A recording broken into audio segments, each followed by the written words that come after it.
You wanna G was a represent, and guess what? You're watching Reggae on TV. Stay tuned, love the reggae, support the reggae. G was a represent, just winning.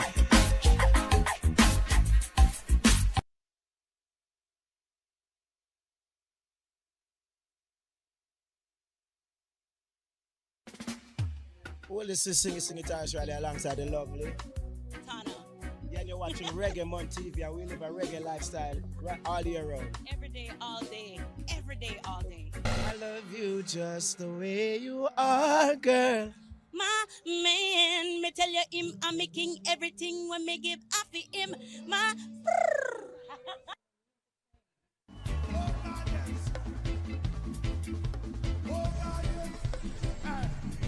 If you love reggae music, come on here, everybody say, I'm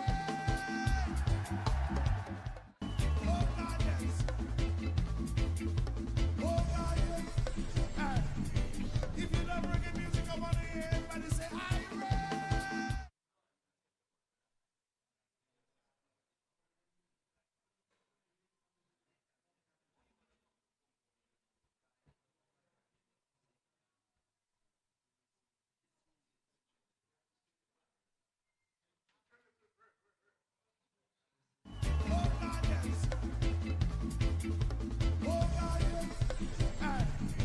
If you love reggae music, come on here, everybody say, I'm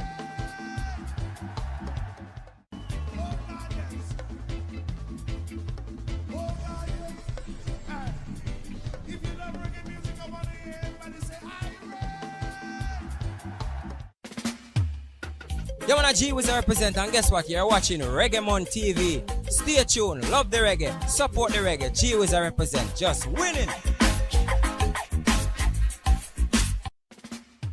Well, this is Sing It Actually alongside the lovely Tana. Yeah, and you're watching Reggae on TV, and we live a reggae lifestyle right all year round. Every day, all day. Every day, all day. I love you just the way you are, girl. My man, me tell you him, I'm making everything when me give after him. My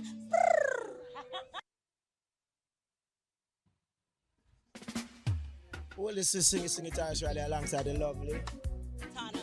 Yeah, and you're watching Reggae on TV, and we live a reggae lifestyle right all year round. Every day, all day. Every day, all day. I love you just the way you are, girl. My man, me tell you him, I'm making everything when me give after him. My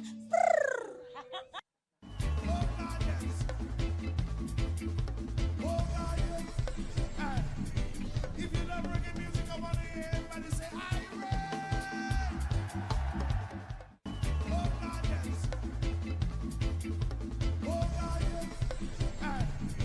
If you love reggae music, come on here, everybody Good evening again, everyone. We're just awaiting Minister Grange. Apologies for the late start.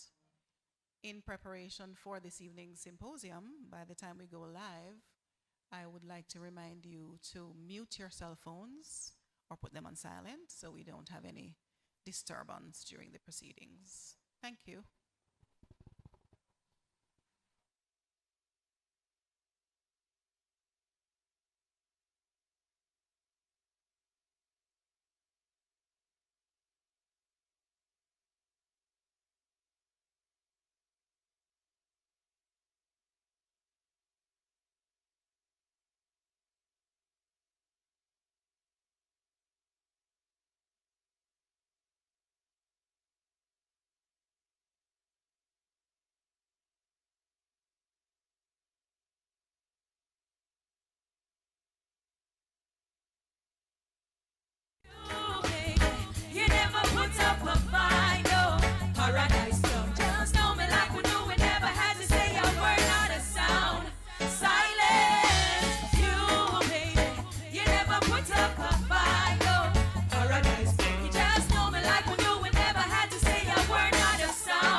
Paradise Plum, and keep it locked to PBCJ. This is your girl, Naomi Cowan.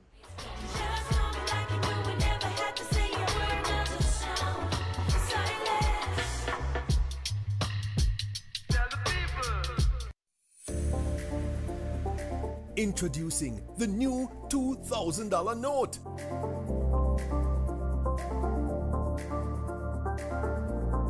The new $2,000 note was created to help bridge the gap between the $1,000 and $5,000 notes. With the introduction of the $2,000 note alongside the $1,000 and $5,000 notes, fewer notes will be required to settle transactions. For example, instead of using 4 $1,000 notes to settle a transaction of $4,000, an individual could use just 2 notes, a combination of 2 of the new $2,000 notes. This substitution effect will lead to less reliance on the heavily demanded $1,000 bill, as well as generate cost savings for the bank over time.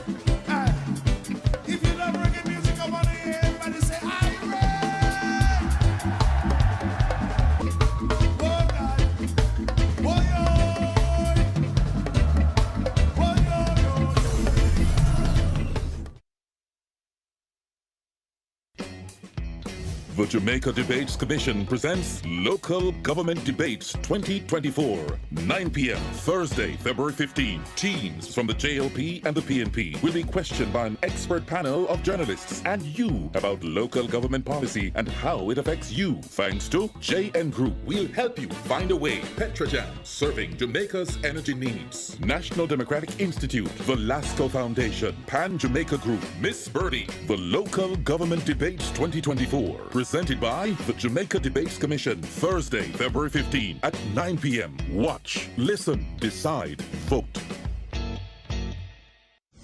That is my life. For reggae is the heartbeat of a people.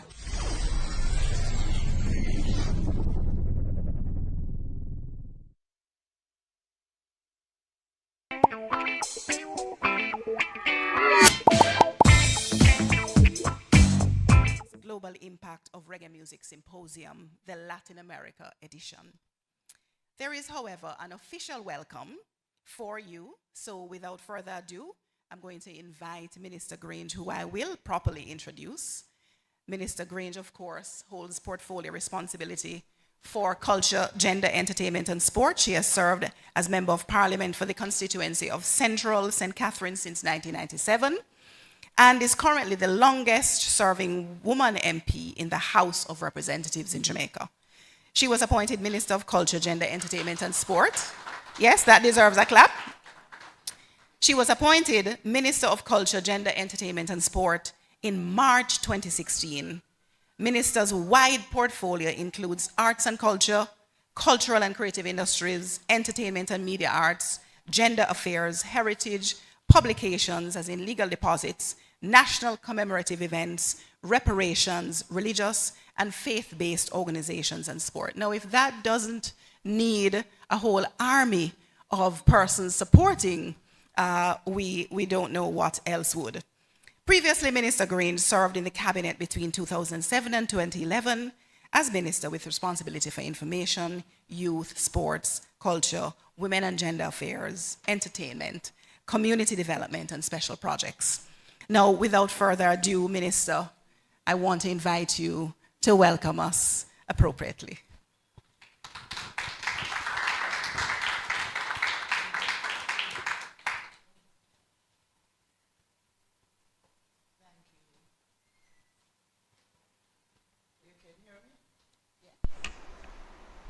Right? Yes. Good, you're hearing me now.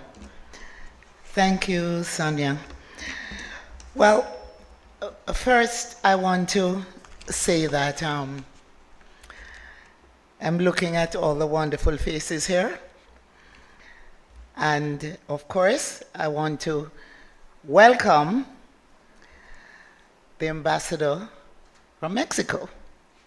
And I want you to put your hands together for him because he's my co-host. And he has been very supportive. I also want to acknowledge the presence. I have a list here. I'm not sure if all these persons are already here. All these persons are already here? Okay, so maybe at a later stage, I will do the acknowledgements. But I must acknowledge the presence of my permanent secretary, Dean Roy Bernard, and to say to all of you, I'm very fortunate. My ministry is the only ministry with 2 permanent secretaries. I usually say I have 2 men in my life at the ministry. So later on, I'm not going to make my main presentation just now. I really would like to benefit from the presentation and the comments of the panelists, and then after that I will make my full presentation, make my remarks. Dr. Hope, it's good to see you here, and just to welcome all of you and to say let us now get into the meat of the matter. Thank you so much.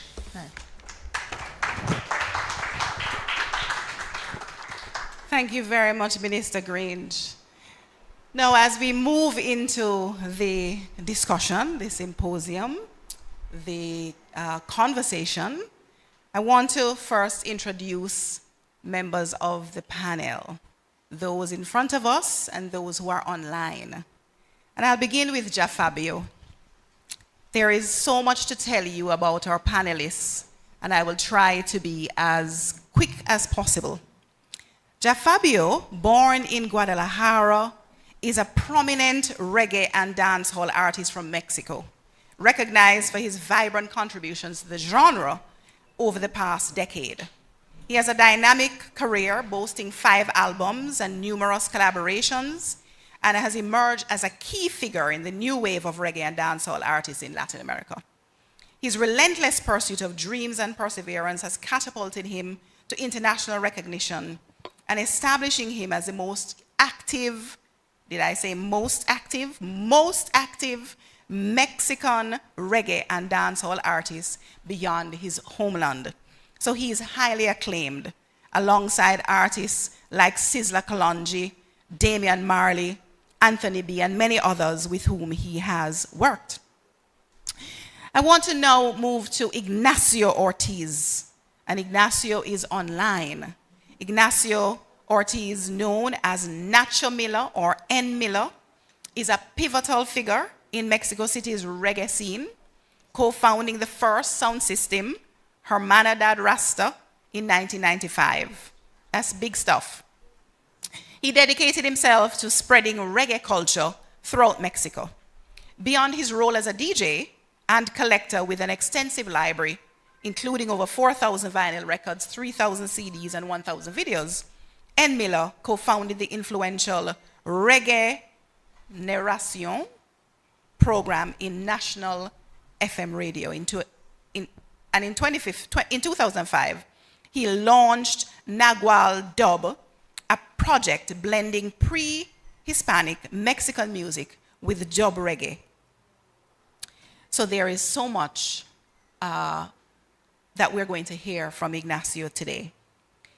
Our other guest, Guillermo Mujica Mejia, a Mexico City native, is a notable figure in public health and a driving force in the cultural realm.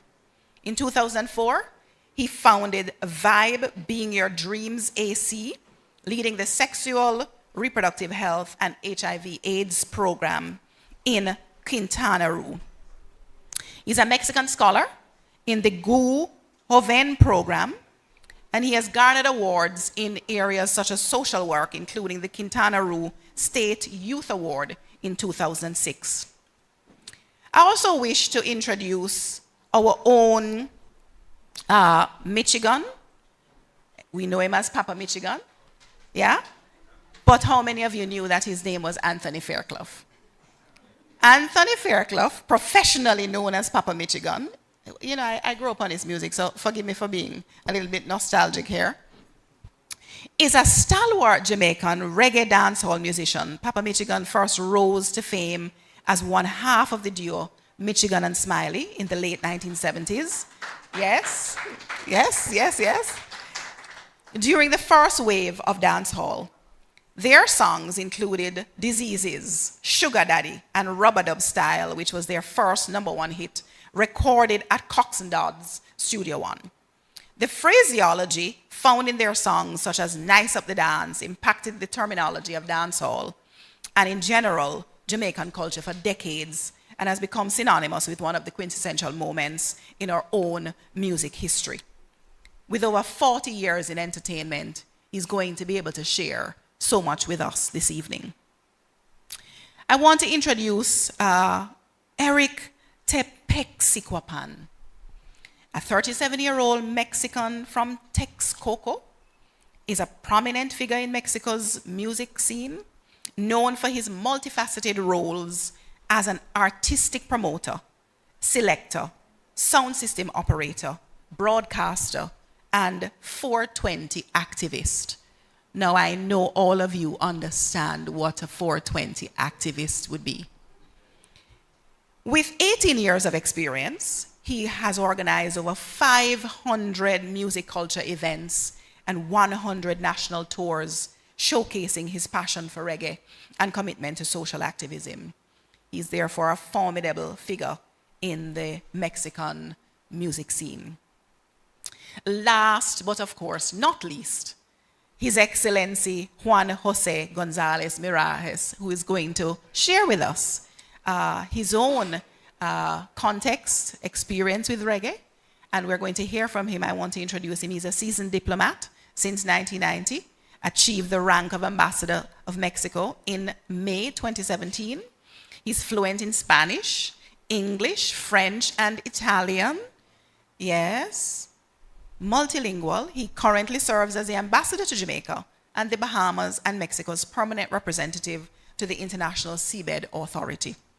Beyond the diplomatic roles in Algeria, Tunisia, Libya, and Mauritania, as well as missions in Europe, Ambassador Gonzalez stands out for his cultural diplomacy.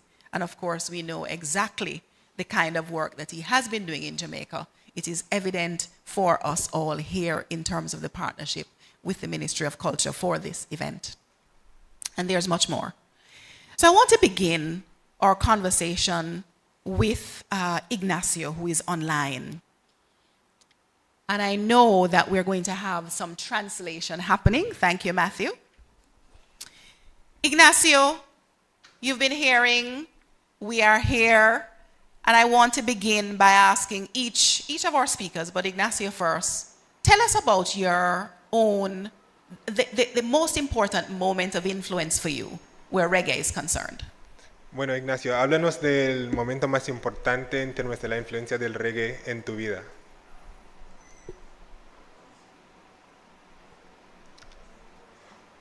Perdón, Ignacio, muted? Ahorita no. He's muted. Are you muted, Ignacio? Ignacio, tu micrófono, ¿lo puedes prender? ¿Lo puedes activar? ¿Sí está? Okay. He's saying that his microphone is active, so I'm not sure if there is some technical issue on our side. I'm not sure. We're not hearing you, Ignacio. So it says it's muted. Está diciendo que tu micrófono no está activo. ¿Lo puedes? Unmute. En este lado. On our side, it's muted. I'm not sure. De nuestra parte. So ¿Puedes intentar otra vez? A ver. Ok. Ahí sí, ahora sí. Ahora sí le escuchamos. Perfecto. ¿Me escuchas? Ok. Bueno. Perfecto. Muchas gracias por la invitación. Muchas gracias a Fabio. Thank you very much for the invitation. Thank you very much to Fabio for organizing. ¿Me podrías repetir la pregunta, por favor? Okay, so he's asking me to repeat the question. La pregunta es, ¿cuál es el momento o cuál es el impacto ¿qué ha tenido el reggae en tu vida? ¿Qué ha tenido la mayor influencia para ti? Ok. Pues mira, en mi experiencia personal ha tenido un impacto bastante grande porque en estos precisos momentos yo me sirvo de él, es mi sustento ahora. El impacto que ha tenido en mí es bastante grande. Un segundo, Ignacio. ¿Puedo compartir esa idea, por favor? ¿Sí? Ah, ok. Bueno. Sí. So he's saying that the impact that reggae has had in his life has been very significant, very important. So much so that he earns his living currently from reggae. Right? And then he's going to continue. Bueno, ¿sigue? Ok. Ha sido para mí mi forma de vida, mi sustento y una experiencia muy grande de conocimiento en la música jamaiquina. Okay, so he was just continuing to elaborate that it has been his way of life, not just what has been sustaining his livelihood, it has also become his way of life. See? Okay. Yeah. I think that's his answer. Okay. Can he recall a moment when he first heard reggae? What was that moment for him? Okay. Bueno, Ignacio, ¿puedes recordar un momento en específico como el primer momento en el cual escuchaste el reggae? Ok. Voy a tratar de resumirlo lo más rápido que pueda. Okay. Me encontraba yo como en el año 1993, más o menos. 1993. Y mi hermana que es artesana, o era artesana porque ya falleció, llegó con un regalo para mí, no sé dónde lo consiguió, y me regaló un acetato de Bob Marley. El acetato era el de Uprising. Ese fue mi primer impacto que yo tuve con el reggae. Okay, so he's saying that in the year 1993, his sister brought a gift for him. And that gift was a vinyl record of Bob Marley's. And that was his first encounter with reggae. Thank you so much, Ignacio. Muchas gracias. Yes, muchas gracias. I want to now invite Guillermo, but we have a video queued up. Okay. Prior to our speaking with Guillermo. So, Guillermo, we come to you in just a moment after the video. Okay.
Para que tú me entiendas, música en el barrio elevando las conciencias. No pedimos la guerra ni tampoco más violencia. Vamos avanzando con cultura en resistencia. Vamos preparando el ambiente. Súbele el sound system hasta que reviente. Justicia para el pobre. No sirve que ahorres.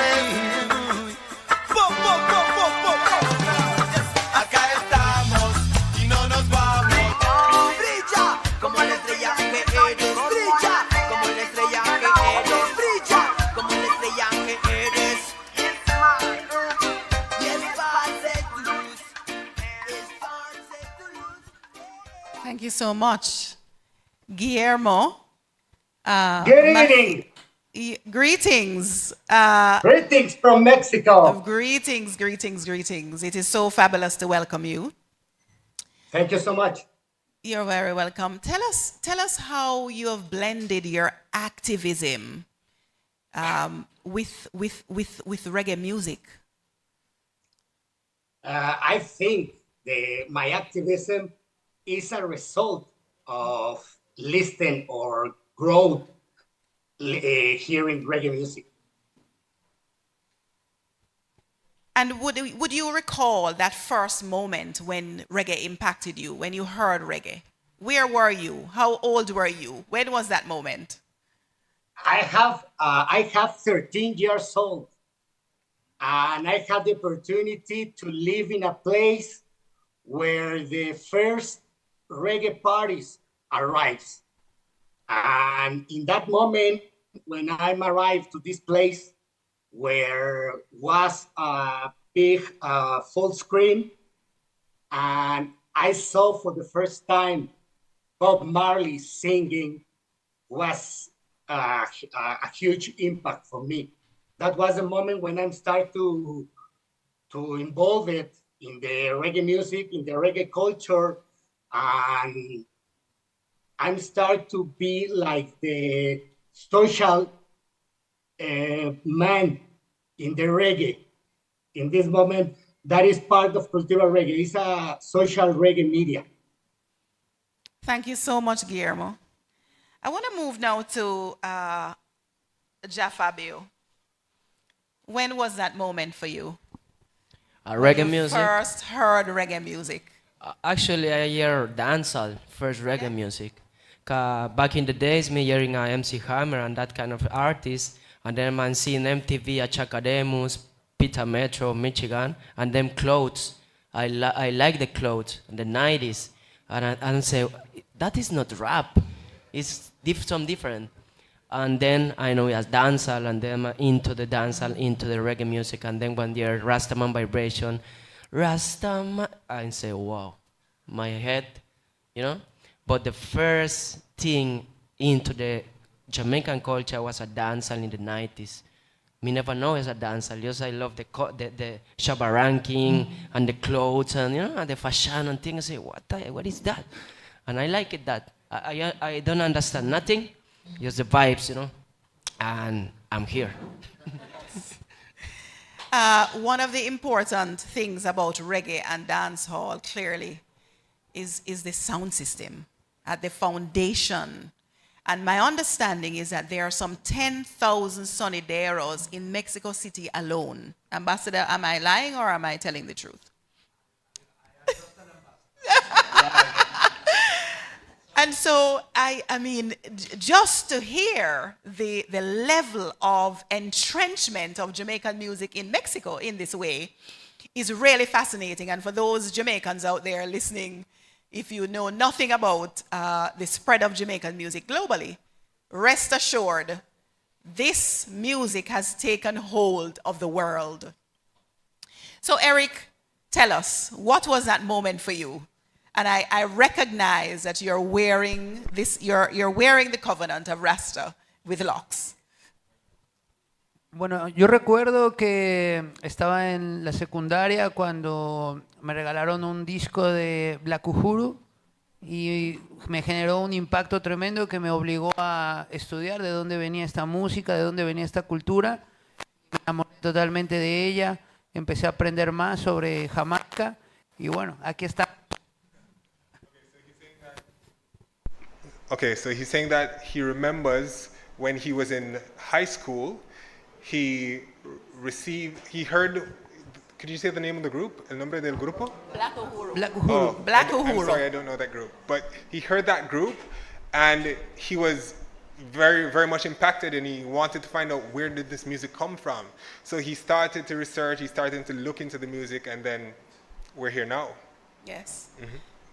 So I want to go back to Guillermo and to ask the question, who are some of the most influential Jamaican reggae artists on the scene in Mexico right now? right now, I think Protege is one of them. Samori I is other one. We are having in Mexico a reggae revival too. We are talking about the reggae Mexican scene have like 30 years. And in that moment was a little bit more difficult than now bring artists to Mexico. Now it's more easy thanks to the social networks, to internet. We can know the people and we can have contact more easy with them. For that reason, I think we are having the best of the new artists from Jamaica. Janine. Wow, I don't want to keep talking because I can forget somebody. But now I think one of the best ones is Protege. Thank you so much. And may I go back to Ignacio? Okay. Because I want to ask him. He mentioned Bob Marley, but who are some of the artists that really influenced his own intersection into reggae? Okay. Bueno, Ignacio, ¿quiénes son algunos de los artistas, en adición a Bob Marley, quienes han impactado tu intersección con el reggae? Ok. Sí. Pues, después de escuchar a Bob Marley, de conocerlo, escuché a Steel Pulse, escuché a Muta Baruca, a Burning Spirit, de esa escuela vieja de roots. Ese es como mi raíz que yo tengo dentro de mi crew, Okay. roots. Bueno, so you heard the names he mentioned. He's saying that after Bob Marley, those are the artists that he began to listen to, and most of his influence is in roots reggae.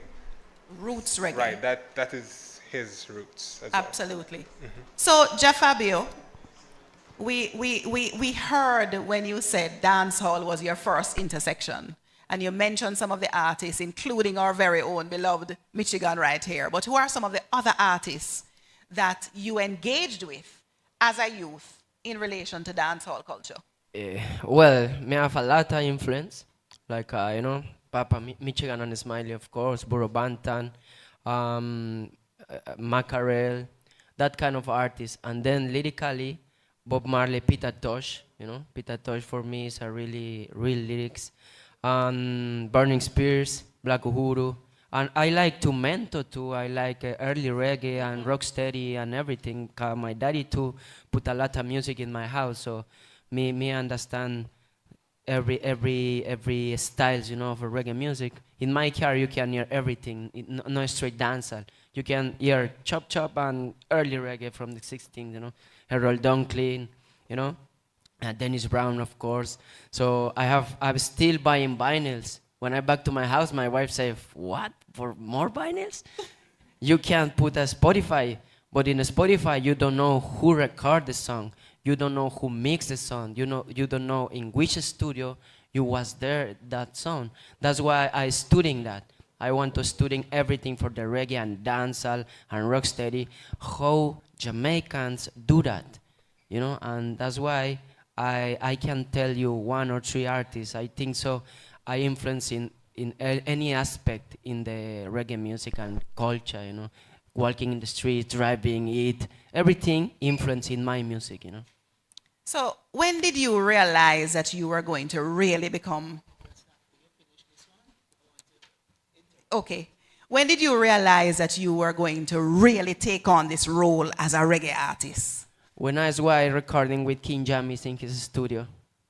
At that time, when him say, "Fabio, you are good," I'm say, "Okay, I'm good," Cause I'm come from Latin America and people say me, "Hey, Fabio, you're not good," and where.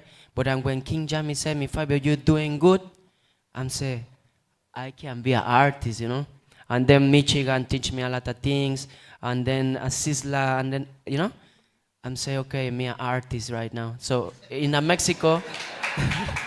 When people ask me what you do in a bank or something, I'm say artist, and I'm see me like but what I do, me an artist, but what I do, me an entertainer, So because in Mexico don't understand that part, That's why I love come to Jamaica because I feel comfortable. I feel like I in a dream, in a Narnia, you know, you the book, you know, like you know. Narnia. Yeah. So that's why I come to Jamaica and I feeling like a real artist, you know.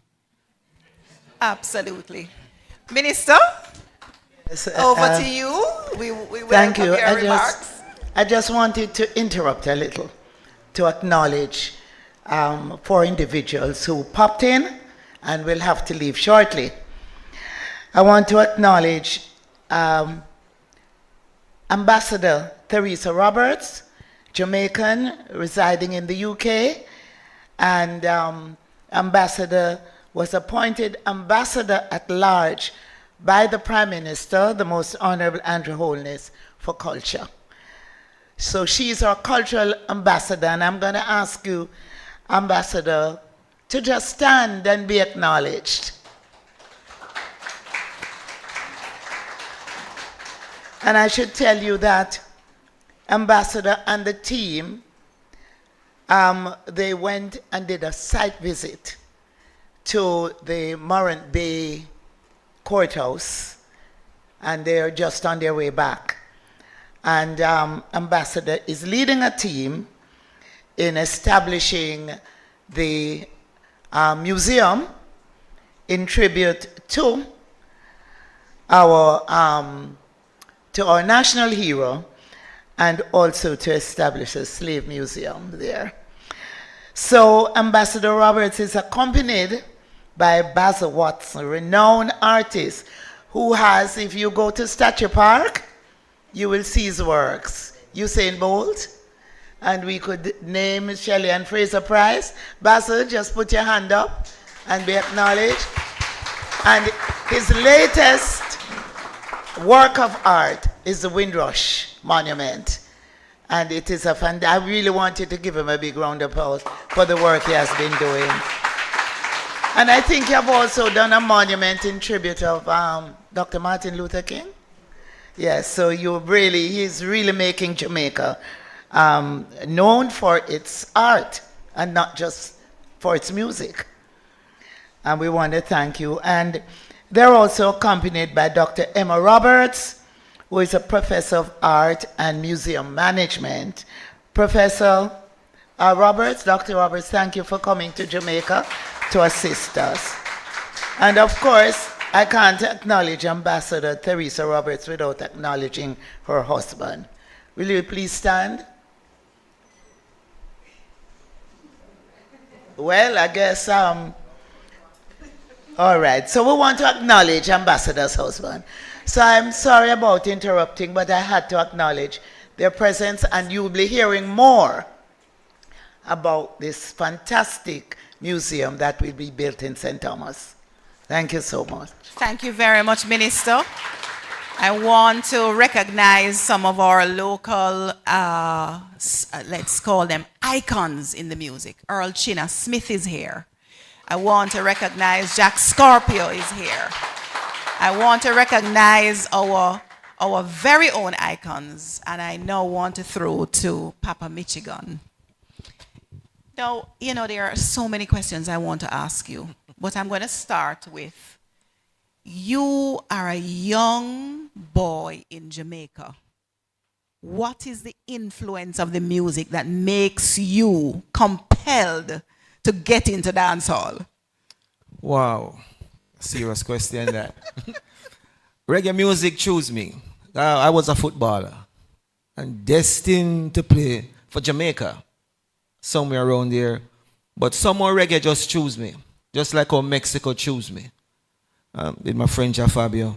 When I was young, I attended Almantown Primary School, and at that time, I was born in Almantown. Then somebody told me that there was a singer we live behind, you know, named Carl Dawkins. So by learning about Carl Dawkins, this song was playing on the radio. At that time, it was, you know, we had like one station or two. So you have to listen to the radio station. And then further down the road, it was Ori Sandy. So I realized music was in my backyard. And Dalton Dawkins, which is Carl Dawkins' brother, was my friend. and my brother's friend. So we would go and check him and we would see Carl Dawkins. So somehow we just want to know what our artist feels like being a star on the radio and all of that. Anyway, let's fast forward now. So when I become a cadet now, we went to an annual camp in Moneague, and you have to have a pass to go out of the camp at night. So one night we went out and a big sound was playing named Jack Ruby, Fat Jar the selector, and this DJ now named Rankin went on the microphone, started to chat, and hundreds of cadets just start making noise because it's a cadet and we are cadet. And I said to myself, can't do that. So I can't do it. And from that day, I think I chose becoming an artist. And of course, the one who influenced me was like Daddy Uri, definitely Rankin Joe, Rankin Trevor, and all of these artists from that time. Plus the singers, of course, Bob Marley was there, and Dennis Brown. So I become a fusion between the DJing and the singing. That's why I become like one of the first Sing J. Thank you so much. Eric, I'm going to Mexico tomorrow. What events or spaces for the music must I absolutely visit? Bueno, Eric, si voy para México mañana, ¿cuáles son los lugares en el espacio de la música, en términos de la música, que debo de visitar, que hay que visitar, no se puede faltar?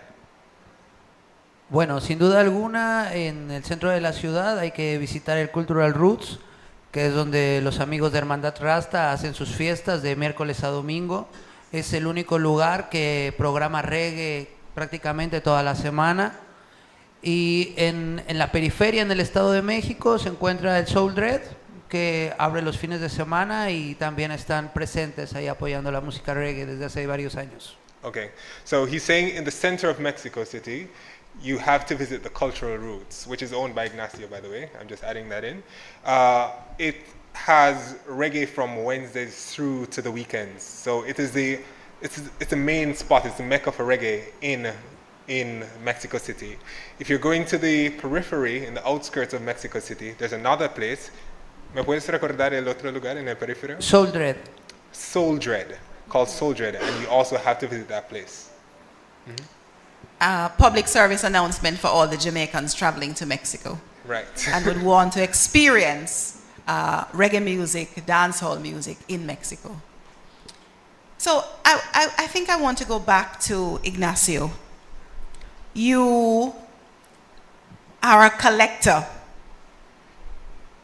Beyond your role as a DJ, a collector with an extensive library including 4,000 vinyl, 3,000 CDs, 1,000 videos. You're collecting. What is the avenue for sharing this content? Bueno, Ignacio, eres un gran colector de vinil, de CDs. ¿Cuál es la forma o la manera que puedes tener como para compartir toda esta colección, toda esta música que está en tu colección? Ok, mi colección ahora más o menos se forma de unos 5,000 discos, entre ellos CDs y acetatos. Y mi mayor, ¿cómo lo doy a conocer? Es en mi sound system que tengo, es en el que Tepex acaba de mencionar, que es Cultural Roots. En ese lugar es donde difundimos todo lo que tengo, toda mi colección como DJ, toda mi colección que tengo de mi repertorio, y les doy mucho a conocer los diferentes tipos de géneros que hay. Okay, so he's saying his collection is currently over 5,000 in terms of vinyls, and he's saying, like Tepex mentioned, most of his sharing of his music is in the place in the center of Mexico called Cultural Roots, and that is where he shares that music that is in his collection. Thank you, Ignacio.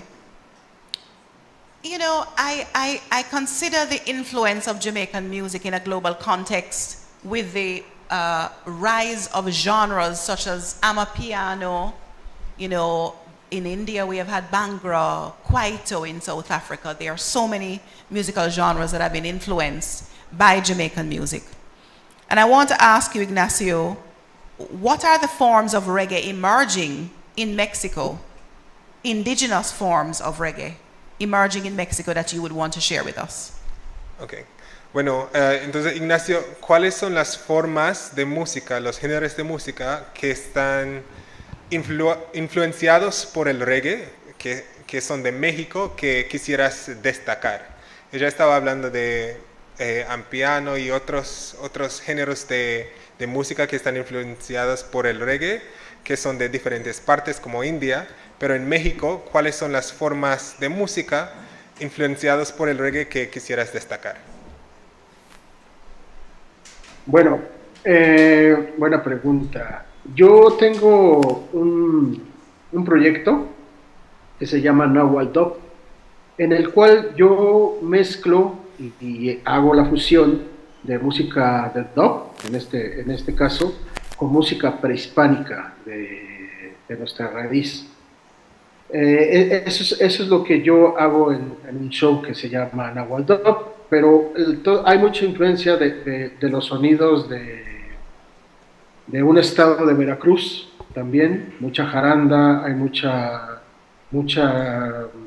lírica en cuestión de estos instrumentos que se influyen mucho en la música de reggae, sobre todo en las bandas de reggae nacionales que tenemos en México. Okay, so he's sharing that he has a project where there is a fusion of dub sounds, reggae dub, with pre-Hispanic music sounds from Mexico. He mentioned the name of the project, I think it's called Nahual Dub. And he's saying that that is the main fusion of reggae and Hispanic or native Mexican music that exists. But he's saying that also in terms of the instruments that are used in the national reggae bands, there are types of instruments from like an area called Veracruz, which is included in these bands that perform reggae music across Mexico. Thank you. Fascinating. Jeff Fabio, the kinds of collaborations that you've had with Jamaican artists, which has been your most successful so far? With Papa Michigan is one, with Egyptian, and next one with Warrior King, I think will a success. I think so with Egyptian is the most biggest song to collab, you know, me have a collab. To reggae and dancehall artists collab with a reggae and dancehall artist from Jamaica is really tough, you know, because reggae and dancehall artists from Jamaica only want to collab with reggaeton artists. So them don't see the side in Latin America still doing reggae and dancehall, you know, because when you say you call Sean Paul, okay, Sean Paul, we want to do a collab, but you're not a reggaeton. No, me a dancehall artist. I want to keep your culture in my side. Reggaeton changed the name because reggaeton was a dancehall in Spanish. I don't want to change the name. I don't want to thief your culture. I want to spread your culture. So for me, for a lot of reggae and dancehall artists in Latin America, you have a bigger reggae artists in Chile, bigger reggae artists in Argentina, in Colombia, in Venezuela, and we can spread the culture. You understand? In the Latin Grammys, we don't have a reggae. We don't have without music urban, because reggaeton don't want to people know reggaeton come from reggae music, you know. So that's why for us, collab for a reggae and dancehall artist was very, very, very hard, and every song collab is a successful for me. Wow, thank you. Mm-hmm. So I want to go to Guillermo now. I want to say that the ambassador is here as our ears to the government of Mexico. And I want to ask you, well, what more do you think can be done whether in terms of policy, whether in terms of the infrastructure, the enabling environment to boost. The question is for the ambassador or the question is for me? To you! Okay. The ambassador is just going to listen and take the message back. First than anything, I want to give thanks to the Minister of Gender and Culture and Sports from Jamaica and Miss Olivia Grange for the invitation. Thanks for the Ambassador Mijares for have this initiative, and thanks to all the people of the embassy. The situation with the government is still being this kind of events. In the way that the embassy brings the music artists or the DJs or the selectors to Jamaica will be one of the ways that we will use it to expand the reggae movement in Mexico City. Because in Mexico City, all the people knows Nacho Miller, knows Ja Fabio, knows Eric Tepexicuapan, but not many people know the reggae music in Jamaica from Mexico. For that reason, I think the way is to create more events with Mexican artists in Jamaica. Thank you so much. And I imagine that we want to go in the other direction as well, where we have Jamaican artists absolutely going on that cultural exchange to Mexico as well. Yes? We have, it's important when I say we, I'm talking for Ignacio and for the other partners in the panel, because in many ways we was working together. And as you saw in the video, the first event, one of the first artists that we bring from Jamaica to Mexico was Mikey Dread. We bring in other production, Burning Spear. In other production, we bring Scatolites. We bring Protege. In the cultural roots, you can saw Papa Michigan, Empress Ativa, and a lot of the Jamaican artists. The situation is we bring a lot of Jamaican artists, but Jamaica don't invite or don't bring a lot of Mexican artists. For that reason, I think if we gonna create this relationship, this is the perfect moment, because we are the government, the private initiative, the social initiative, and the cultural people. And now we can to start the schedule and the next agenda for this year. We are in the perfect moment. Thank you so much for this invitation, and I hope we can create this initiative together with the embassy in Jamaica. Absolutely. Thank you so much, Guillermo. Now, festival. I see a big festival. I don't know how many of you are feeling that vibe. A big Mexican, Jamaican reggae festival. Right? I'm feeling it. I'm feeling it. I'm feeling it. So, Papa Michigan. Yes. Tell us about your last trip to Mexico. My last trip to Mexico. Guadalajara. So we just, Fabio and I, we went to Chile, and then Alerta Camarada took me to Colombia, and then Fabio said, Michi, you have to come to Guadalajara. Toluca, and Lake Chapala, right? So instead of me staying at a hotel, I stayed at Fabio's house with his father right there. Hi, Dad. And his mother and sister, and learned the way of Mexico. And the first thing Fabio said to me, said, Michigan, you want me to make you some dumpling? So I said, you can't make me dumpling, Fabio. Then he said, then Michi, one name standpipe. He said, it's a pipe where, but he's infused, the culture. So when I went to Guadalajara, I really stayed with him and I learned the culture of Mexico. Because I went to cultural roots, Hermandad Rasta, Soul Dread, Michael Orthodox. So I've been around Mexico all over. I even do weddings. I sing at weddings in Mexico. So that's my place. So our Prime Minister, Honorable Andrew Holness, announced some time ago that the direction of the country would be to have Spanish as our second language in Jamaica.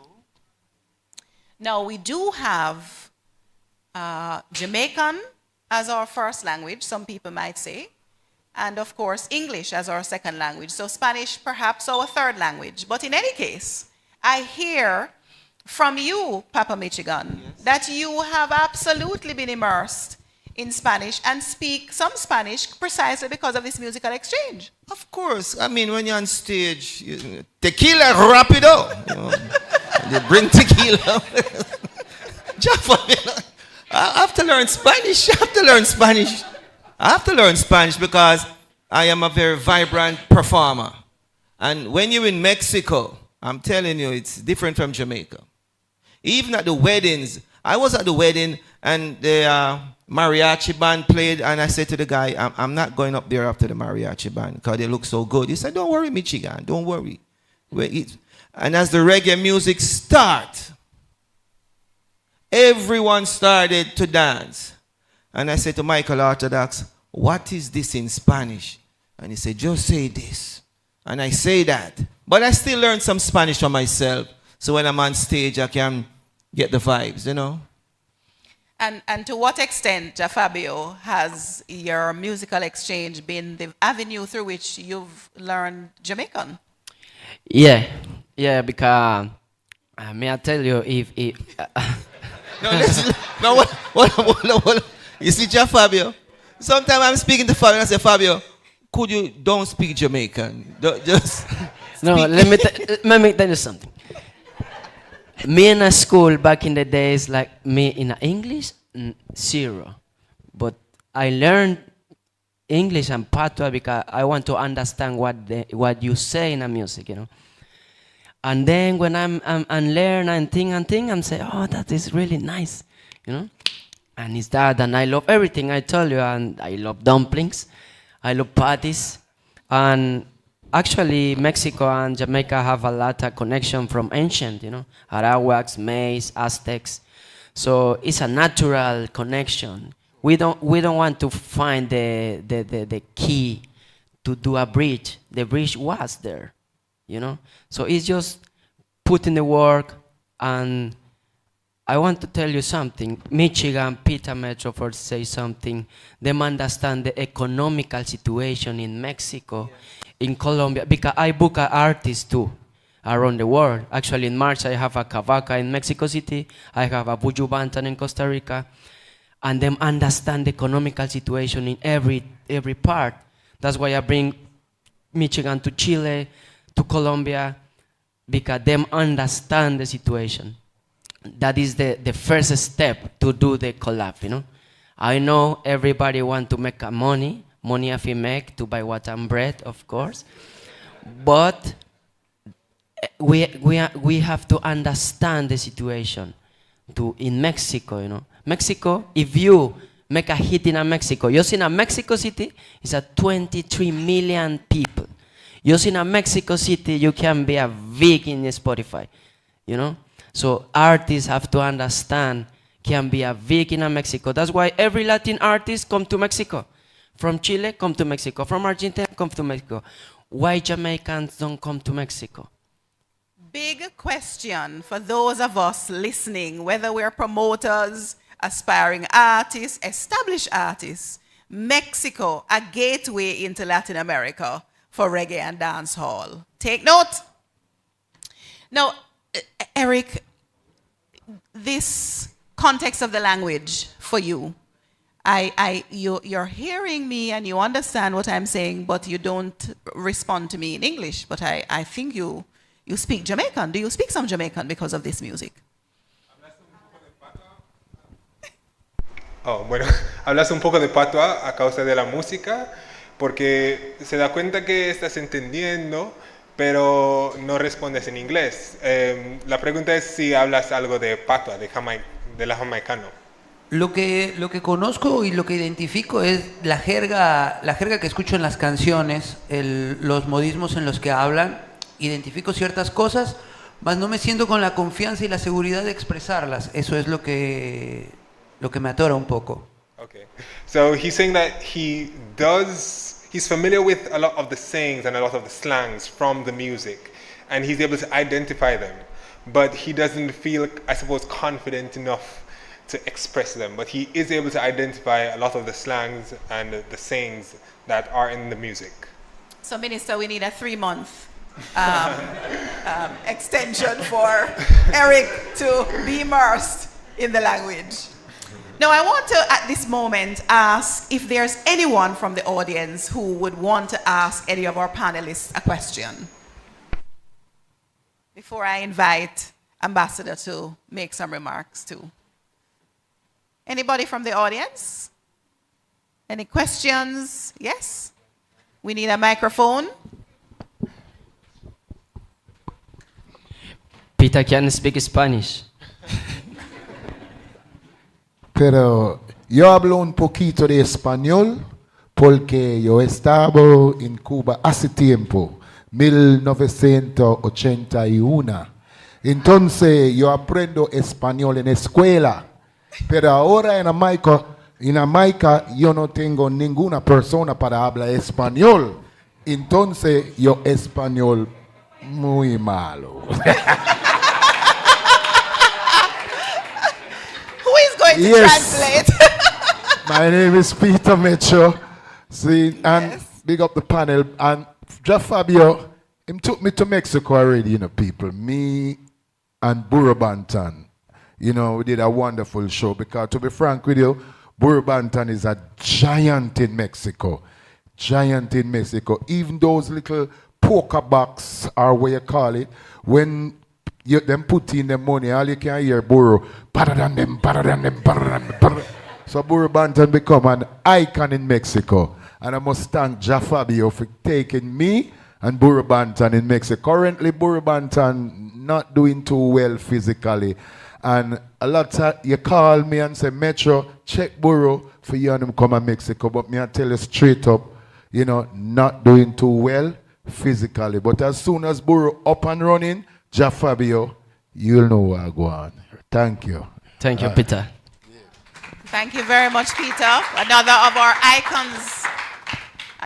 our icons in the music industry in Jamaica.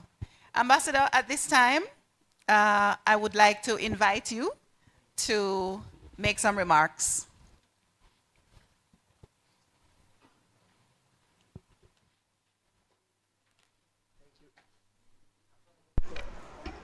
Thank you very much. It's a real pleasure to be here tonight with all of you in these Reggae Month celebrations. I think Reggae Month, I've been here in Jamaica for about 5 years as an ambassador. And the first thing that I have to say, when I learned that I was coming to Jamaica, the first thought that came to my mind was positive vibration, yeah, positive. And this has been my mantra in my time as an ambassador, because I still feel this positive vibration. And I knew a lot of Marley songs, you know, but this one, fortunately, I didn't sing I Shot the Sheriff, you know. That would have been another story, you know. But I was very happy with that one, you know. So thank you very much, Minister Grange, for these invitations. Thank you very much, Sonja, no, for these conductions, and all the participants, no, my dear Jack Fabio, no, and well, Eric, and you know, and well, you know, Papa Michigan, you know, that's and Donna Hop, which is here, you know. I just read an article this morning about the history of reggae music in Mexico. It's very extensive, you know. It comes all the way back because Jamaican music, you know, before Bob Marley, the most important Jamaican ambassador of music was, of course, Harry Belafonte. And Harry, a New Yorker, Jamaican, you know, I remember in my house, you know, with my parents, they have this, you know, the sing, you know, of day Oh. Daylight coming, we wanna go home. You know, so I have all these, you know, all these things together, but of course music is very important for me. And I would like to say that in my experience with music in Jamaica, first of all, I have to say that I really believe that culture is the first vehicle really to establish relationship. We have to understand each other. We have the language barrier, we have the language issues here. But first of all, I have to say that Mexico is a Caribbean country. So people do not associate Mexico with Caribbean until we reach Cancun. Because you know, the closing of the Caribbean Sea in the Yucatan Peninsula is this Riviera, enormous Riviera Maya. And in a way, our proximity with Belize became a very important way for introduction some of the music of ska from you know, from all the old parts. And all this is just to say that when I came to Jamaica, I have to say that I have to learn a lot. I didn't know, one of the things that I have to say, before coming to Jamaica, I discovered an LP which was called Havana Meets Kingston, produced by Mista Sabona, no? And then they had, you know, the Robbie and Sly and Robbie playing there together with the Cubans. Because the tropical music, what we associate tropical music in Latin America, usually come from Cuba, you know, because the rumba, the mambo, that was established, you know. Mexican was one of the first TV, radio, important. You know, Mexico was a cultural industry for the whole of Latin America, and it still is, precisely because they have this. But you know, the reggae and this sound came basically later, and it was through, of course, Catch a Fire and Bob Marley and all that, and we have. But in my experience in Jamaica, when I came here, you know, well, one of the first things, I went to a concert in Negril, and I met Beanie Man, you know, and it was so close, and I was singing, and I said, I almost disappeared, you know. I was like, you know, So this is my first introduction to dance hall, and of course the concert of Buju Banton at the National Stadium 2019. I was there at the concert, so it was an historical moment, and that was the first time that I could listen to Beres Hammond, and and then I became much more interested in the roots reggae. In this roots reggae. So I was giving a present by some friend, a Spanish couple in Port Antonio. They gave me a small collection of music, and I have like 1,400 songs that I always put in my car. Every time I go to Jamaica, I am with, you know, basically Tarrus Riley, Dane Fraser, Black Uhuru, Aswad, Sugar Minot, Barrington Levy, Midnight. You know, all this fantastic music that I've just discovered here in Jamaica, and now they're part of me. And I would like just to say this, because since I arrived to Jamaica, I wanted, you know, to celebrate this at the National Day of Mexico, here at Cherry Garden. So the first time I brought a band from Mexico, that it was called Quemacocos, no? Burning Heads, Quemacocos. But they put together some music to present a bit of Carlos Santana, because that's our Mexican Bob Marley. You know, of course he's American, but you know, but Carlos Santana is the most important Mexican musician in the last 50 years. Of course, I will receive a lot of, you know. But I mean, in any case, that was important, the idea. But then again, I thought, you know, well, why don't we start mixing this? Next 8 years was like a mariachi band. Okay, that's fine, you know. The mariachi always were fine. Okay, Michigan, they always, especially in weddings, you know, they do fine, you know. But then, of course, I had the experience, and I think I have a small video here about the group that we put together with China, present here, and the drums, and some Mexican rappers from the north of Mexico. And they were singing in Mayo language, you know, with the drums. So this was, actually for me, it was a premiere. I didn't know about all this cross-cultural importance of reggae music and the appropriations of different reggae music in Mexico, and the way that Mexico as giving you a completely, there is a lot of, I didn't know, and I don't know, I am very sorry, my dear friend from Mexico, that, I don't know the Mexican reggae bands, because I've been away many years abroad, so I don't know the scene, I don't know this cultural capital in Mexico City, so I have a lot of things to learn.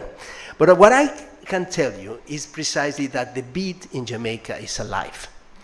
And this is important thing. You have done, Minister Grange, a very important work for preserving, for celebrating.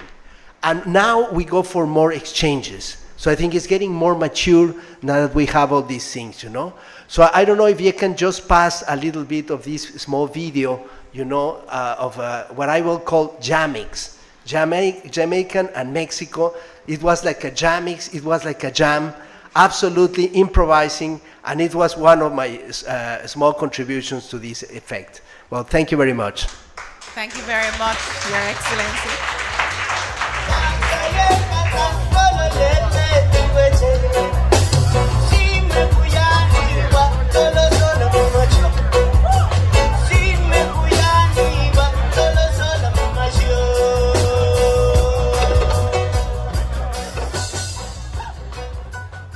Okay, you may probably repeat it because just it's 18 seconds, But I mean, this was the national celebration of the National Day. So it was an honor, China, that you play that night, with your guitar and the drums.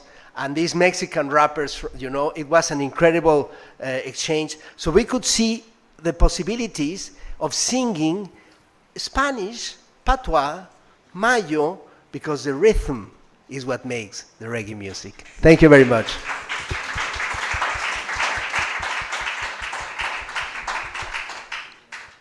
So now I want to invite our panelists, each one in turn, to give us some closing remarks. Perhaps, Guillermo, we are seeing you on screen. You may tell us, what would you like us to know that maybe I have not asked?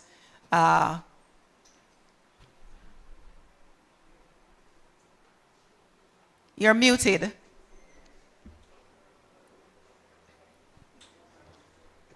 Thank you. I want to give thanks to Jamaica to give us this gift to the world.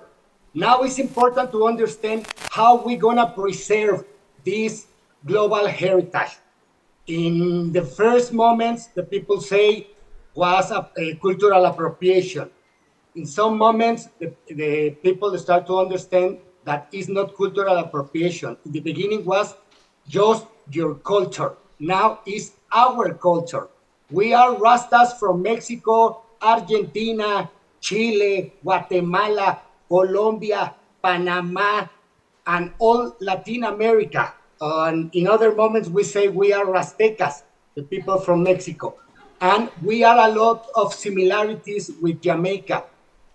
It's important to remember that Chetumal in Quintana Roo is at the same latitude that Kingston. And we have this familiarity. As Cultiva Reggae, I want to give thanks to the Master Monica Vega and to the passed away Michael Thompson to create Shaimaka, the roots of the global reggae, the anthropological roots of the global reggae. One exhibition that we can't accomplish in the Mayan Museum in Cancun because unfortunately Michael Thompson passed away. But we have this master degree available to share with the people with Donna Hope. I think Donna Hope is interesting in that situation. And to all the Mexican massive, now in Mexico we have DJs, selectors, collectors, clubs, sound systems, and everybody are never gonna give up to share the peace and love message that is involved in the reggae music. Thank you so much. Rastafari, blessings and respect. I and I. Blessings. Blessings to you, Guillermo, and on your behalf, on the Mexican family or Mexican family members here, on their behalf, for those who do not know, Mexican sonideros, these were added, this is the sound systems of Mexico. This was added to UNESCO's list of intangible cultural heritage last year, for those who do not know. So we have a lot of work to do in Jamaica, because our sound system, the national instrument of Jamaica, I call it the national instrument. We have some work to do to get this recognized in the same way. So let me go to Ignacio. Okay. Anything he wants to let us know that I didn't ask. Ignacio, algo que nos quiere decir, algo que tal vez no se preguntó. Ok. Sí. Pues primero, gracias por la invitación, gracias a Fabio, gracias a todo el panel que está ahí presente, gracias a Memito que ya dijo todo, la mayoría de las que iba yo a decir ya dijo todo. A mí me gustaría, si quieres ahí paro y ahorita continúo. Bueno, so he's saying here that, well, first of all, thanks to everyone, thanks to the entire panel, thanks to Fabio for the invitation. He also said that he thinks Guillermo said most of it, but he's going to add his 2 cents now. ¿Sigue? Ok. A mí me gustaría y me daría mucho gusto que hiciéramos un festival unido México con Jamaica, igual o mejor o a lo mejor parecido a un Soul Splash que antes había, a algún festival grande para traer, de cierta forma, más artistas a la Ciudad de México. Las personas que ahora estamos haciendo producciones, estamos haciendo todo esto por traer el esfuerzo, somos personas independientes, somos personas autogestivas que no recibimos dinero de gobierno ni nada. El dinero es de nosotros mismos. Y a mí me gustaría que si hubiera la posibilidad de hacer un festival tan grande como los que hacen en Jamaica, pero en la Ciudad de México, con esa unión de artistas que a veces no los podemos traer porque a veces el presupuesto no nos da, pero que en cierta forma con la Embajada de Jamaica, con ustedes aquí presentes, podríamos hacer una mancuerna para hacer cada año este festival y así traer toda la cultura, toda la infraestructura de hacer un festival México unido con Jamaica. Eso me gustaría bastante. Okay, so he's sharing that he thinks that the main thing that could happen is to create a festival that unites Jamaica and Mexico in Mexico City. He also mentioned that most of the events that happen currently are done by independent promoters.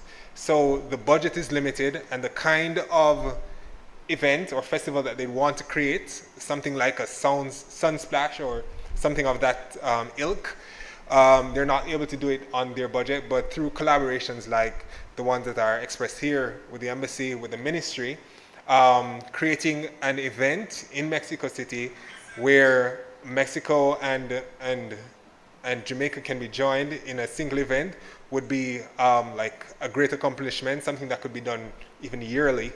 So he's saying that is the dream. Fantastic. Thank you so much, Ignacio.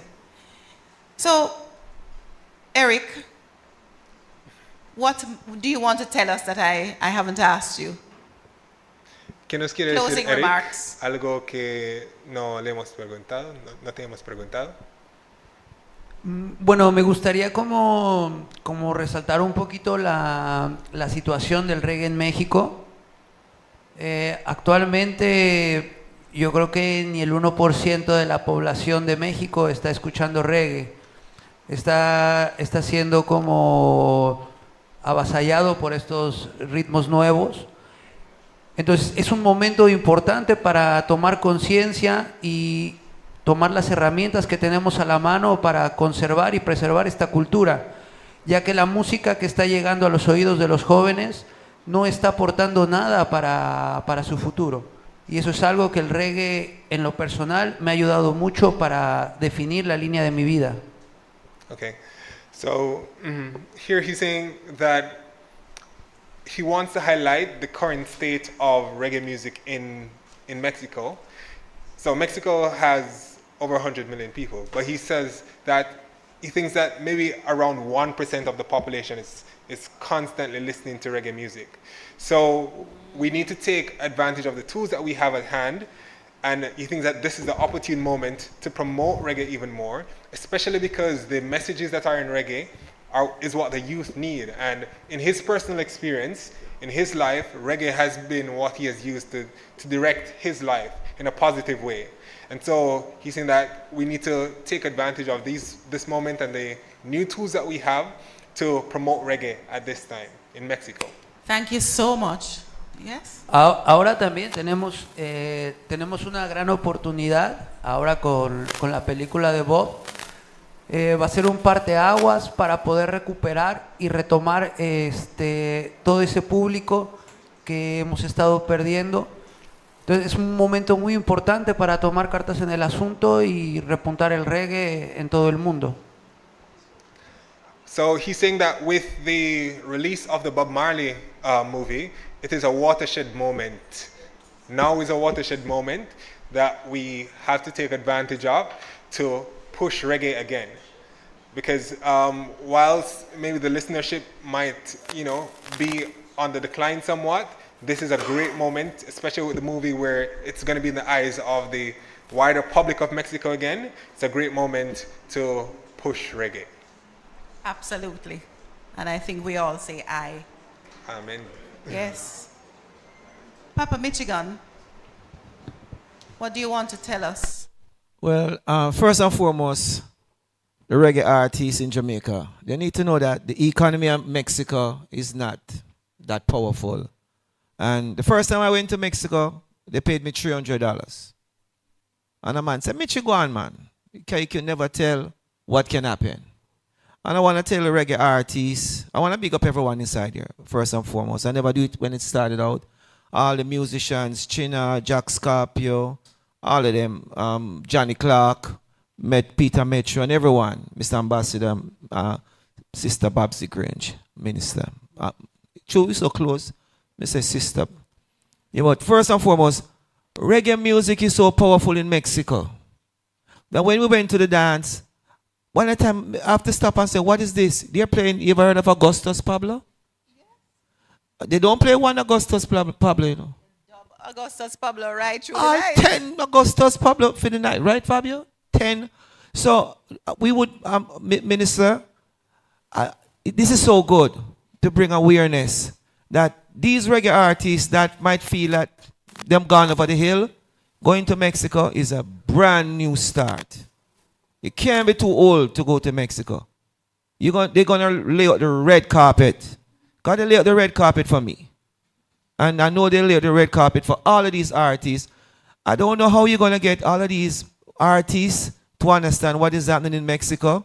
As I am not big in Germany and those places. But in Mexico, I am massive. I mean in the Spanish world.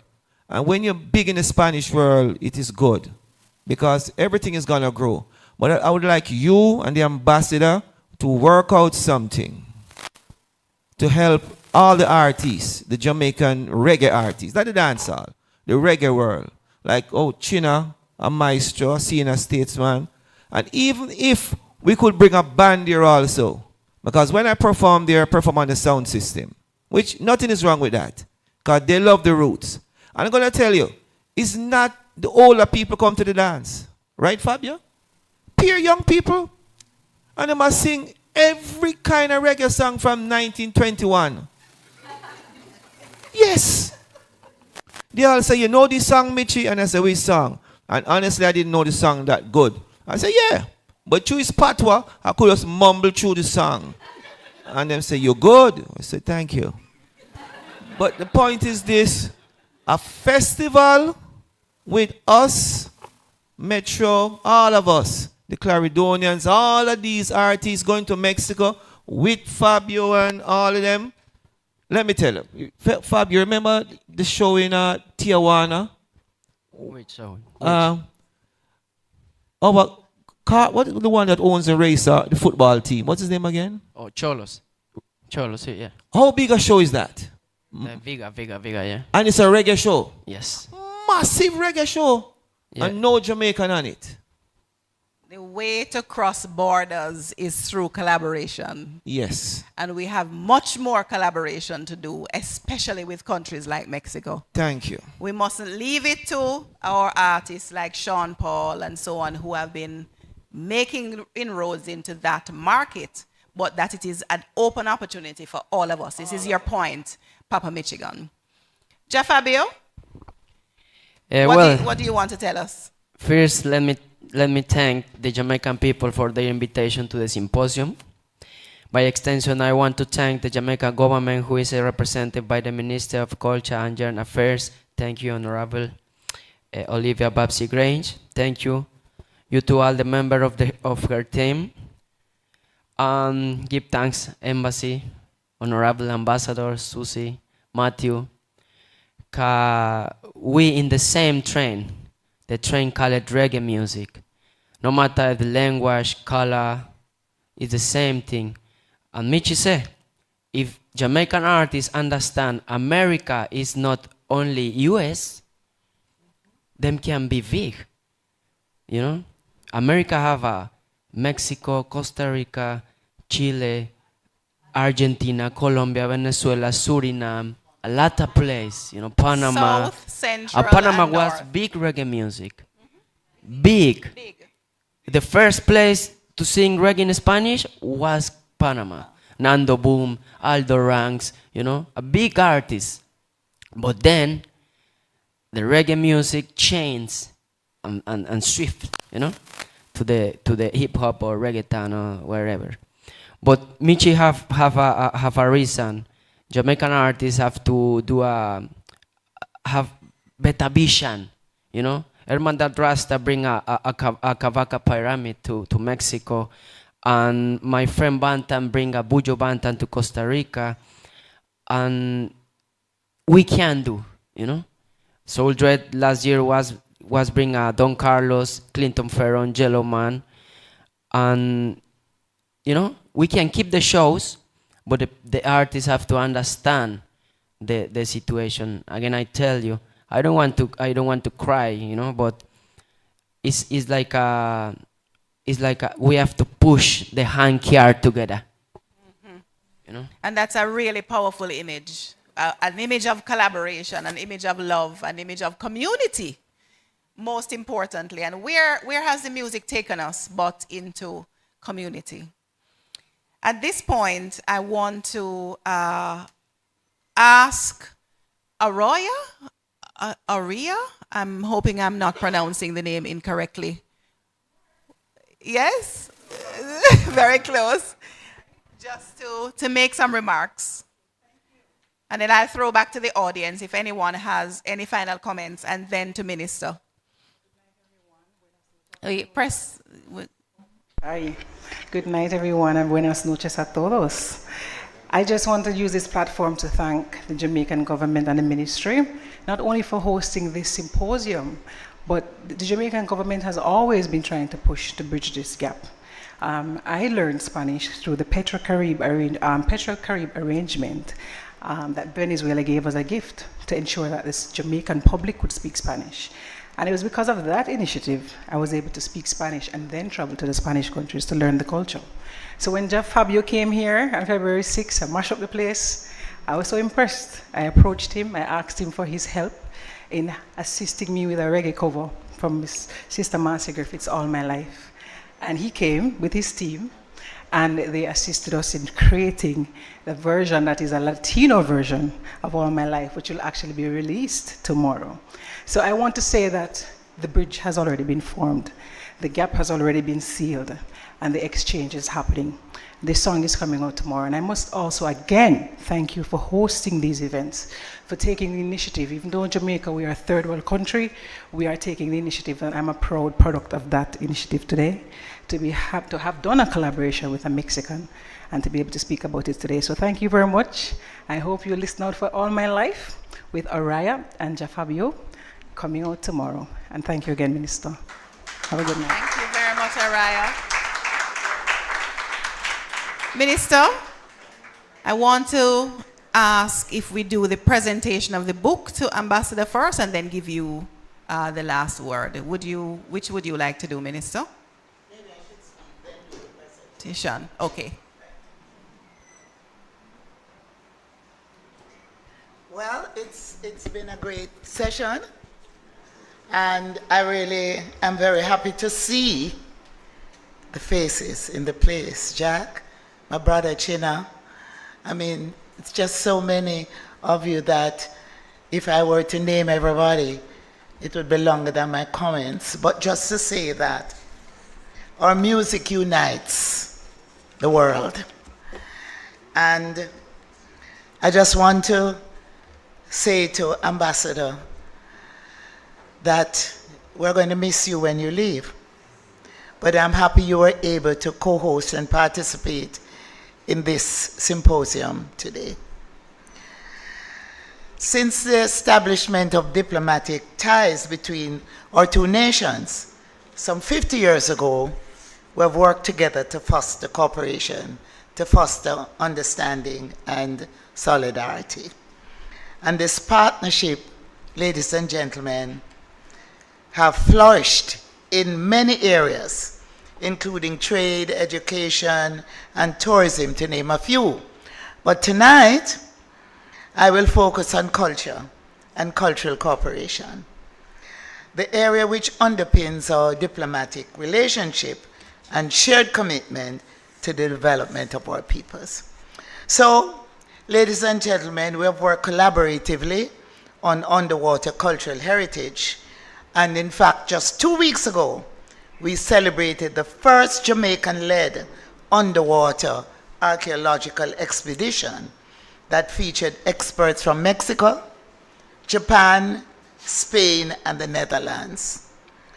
And we have this collaboration focused on Port Royal, the sunken city of Port Royal, the only such site in the Western Hemisphere, and the third such site that is catastrophic category in UNESCO. And so the collaboration has borne a lot of fruit, and I really want to thank you for leading that charge.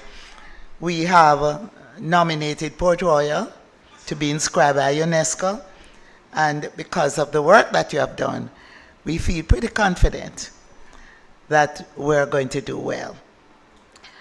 So, economically, our countries have benefited from bilateral trade agreements that have facilitated the exchange of goods and services, contributing to the growth and prosperity of both nations. And additionally, initiatives such as the Jamaica-Mexico Bilateral Investment Treaty. Now, culturally, Jamaica and Mexico are vibrant hubs of creativity and diversity. Our music, our art, our food represent the rich mosaic of influences that have shaped our identities. And we spoke earlier about cultural exchanges. I am sitting there and I'm saying, Ambassador, before you leave, we're going to have to really make it happen. We're going to have to make sure that the government of Jamaica and the government of Mexico collaborate in exchanges and ensuring that we have a big reggae festival in Mexico, supported by both governments, and that we bring all the reggae artists, or as many as we can, who have taken on our music, like Jafabio, right? And it won't be just the reggae music that the world knows, but dancehall, which is emerging. Because, you know, the pioneers of the music promoted reggae in all forms. We have given the world, what, 6 genres of music.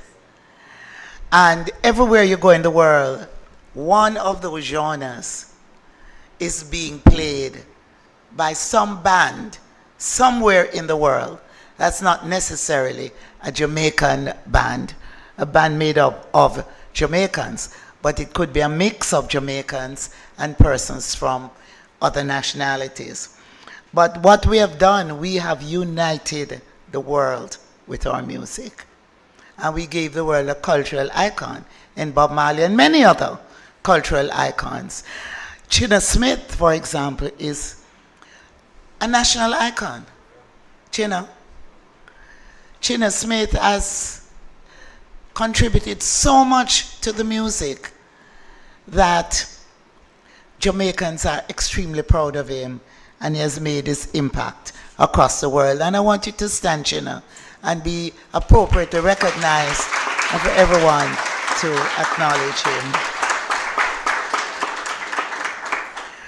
With Mexico as well, we have collaborated on a lot of the murals you see downtown. Water Lane, the fantastic mural on the cement company, the cement company silo. We have collaborated there. So we have done a lot of things together culturally. We just now have to make sure we do that festival together in Mexico. I can recall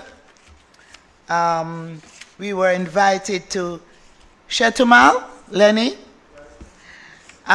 in July 2016 to unveil the statue of Bob Marley. And it was a second staging of the Chetumal International Reggae Festival. And headlining that festival was Inner Circle Band. And there were reggae artists from all over South and Central America. The first time Jimmy Cliff played in Brazil, I was the person who assisted in getting Jimmy Cliff to Brazil to perform. And the first time we took a big festival to Costa Rica, in Port Limon, it was an unbelievable experience because it was the days of Tapazuki. See? And when we said, "People, are you ready?" everybody in the crowd said,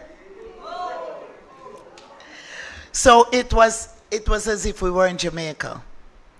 So Panama, everywhere you go, there is some essence of what it is to be Jamaican. And certainly the music is there to create that bond between people. And so tonight, I'm really happy that we were able to have the presence of our panelists here.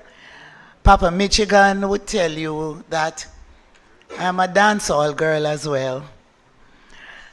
My roots are from downtown Kingston. And, you know, Jamaica Cultural Development Commission, in the early days, had a category called Pop and Variety.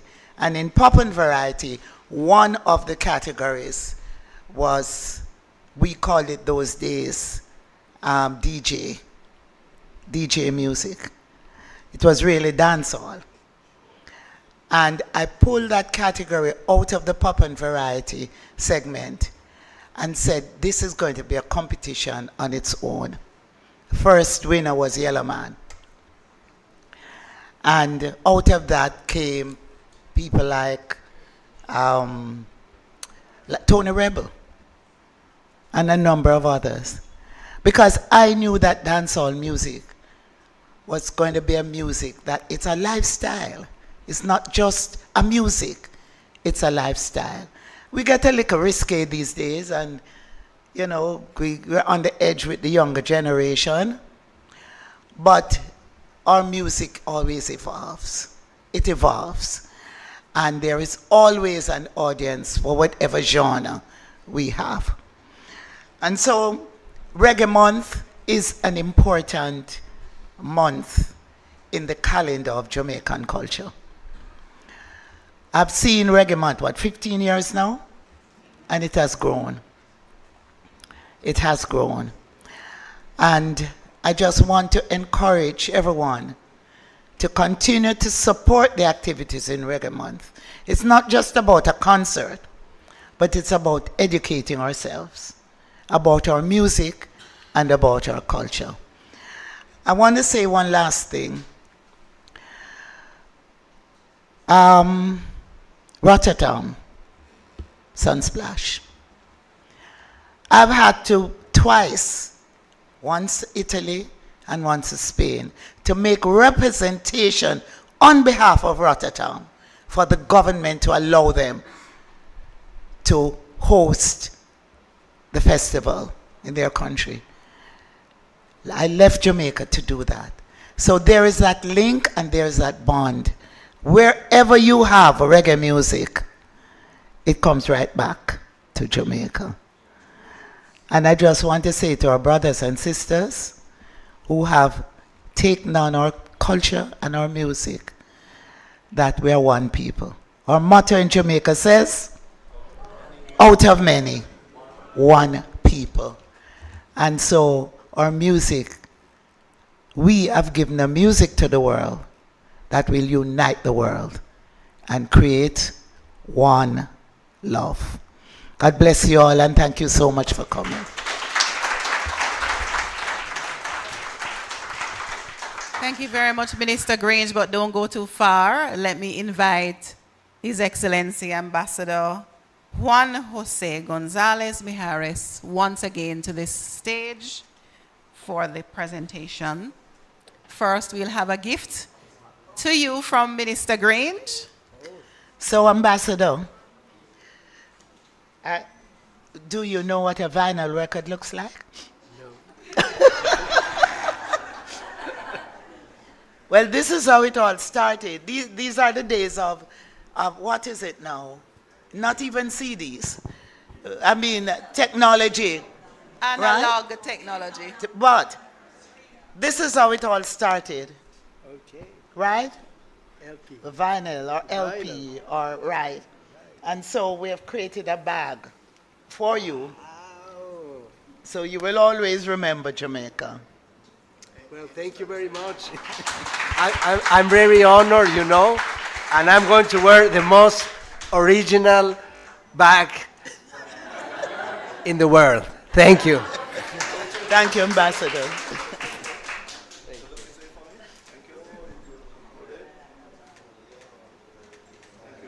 Thank you so much.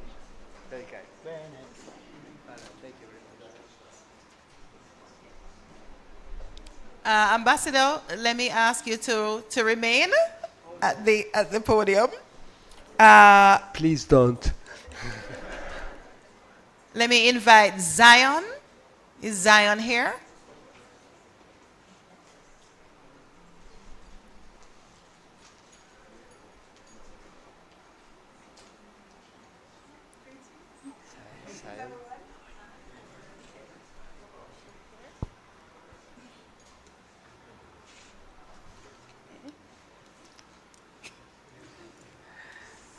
Greetings, everyone. I would like to make a presentation to you on the behalf of our Jamaican artists in terms of our art pieces. This piece. This piece is called the Lamadama. The Lamadama of Jamaica. We are giving you a piece of our heritage, a piece of our women, our motherhood. I would like to consider Jamaica as the mother of the Caribbean. We have such a maternal, natural maternal energy. You know, they said, out of many, we are one. So we are the Eve of the Caribbean. And I just want to present this piece to you. I hope that she will bring you much love and great energy from us. All right? Thank you very much. Please. Thank you. Well, this is really too much, you know. I mean, this present is not for me. This present is for Mexico. And this is something that we have, you know, Tonatzin was the mother, the mother of all the gods. And that was in a place in north of Mexico City, where you have the hill of El Tepeyac. That's where, you know, the pre-Columbian, especially the Aztecs, but before the other ones, Tonatzin. And with the arrival of the Spanish later on, it became the Basilica of Guadalupe, the Virgin of Guadalupe, one of the most important Catholic basilics in the world. So Tonatzin was the mother of the gods. This is the mother of the gods of the Caribbean. So, I mean, this present is something that goes beyond me, beyond my presence here in Jamaica. This is a one love manifestation, you know, through these beautiful and exchanges, you know, of culture. And I will take these, you know, and I will have to put it in a place, in a sacred place in Mexico, because this is a gift from Jamaica. Thank you very much.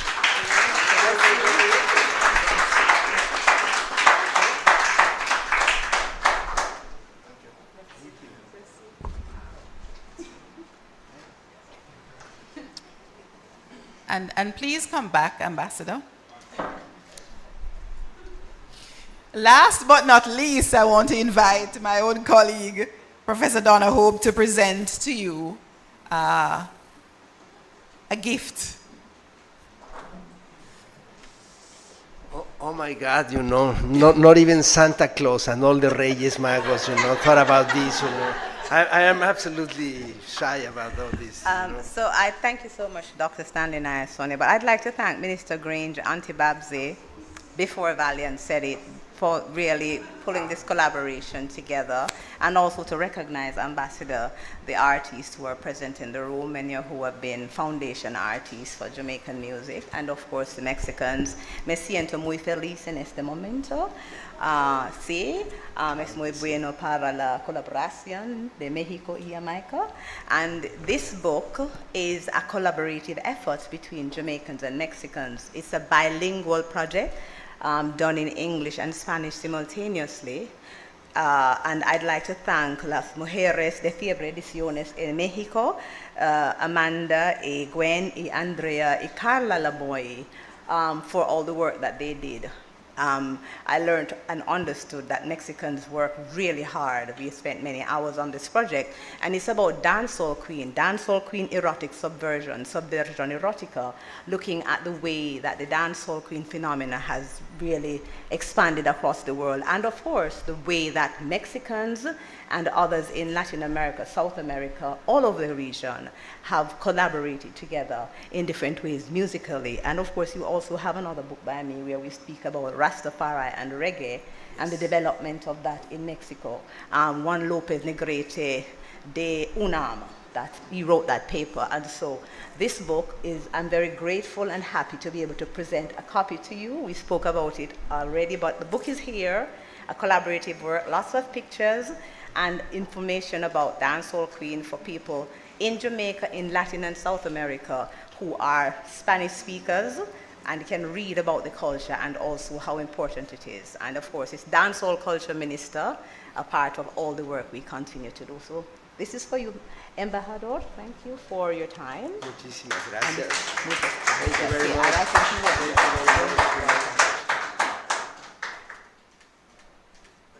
Thank you.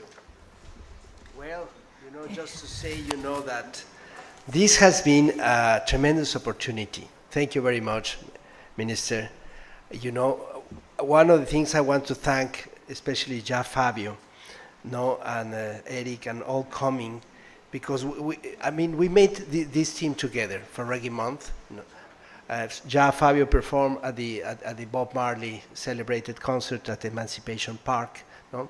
And then some of all the Mexicans, and now our friends also in Mexico City, you know, because all these questions, I forgot to mention, you know, that the sound systems at Dub Club up there is like a temple, you know.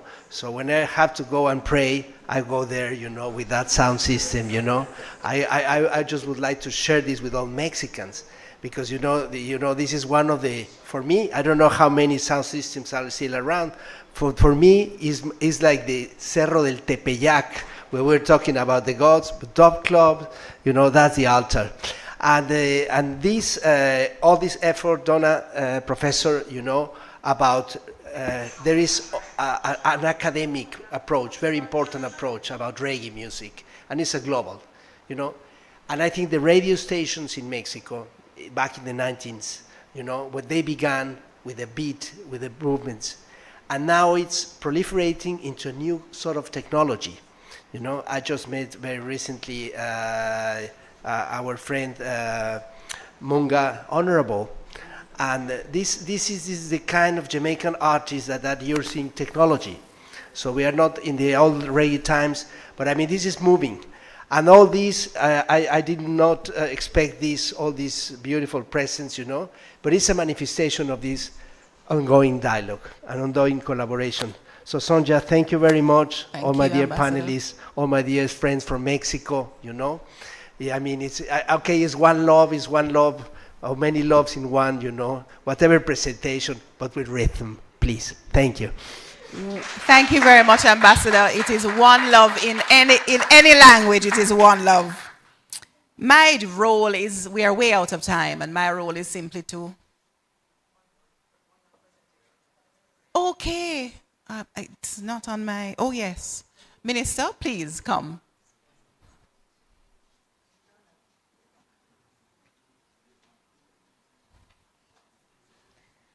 And as Minister Green says, Auntie Babsy, she started in dancehall. And we understand her role to not just be bound by politics, but also by the culture and the music, not just as a minister, but the work you have done over so many years. I remain very grateful, Minister Green, Auntie Babsy, for your work. And so this book, of course, as we continue to do the work, to collaborate with our brothers and sisters in Latin and South America, is just a token.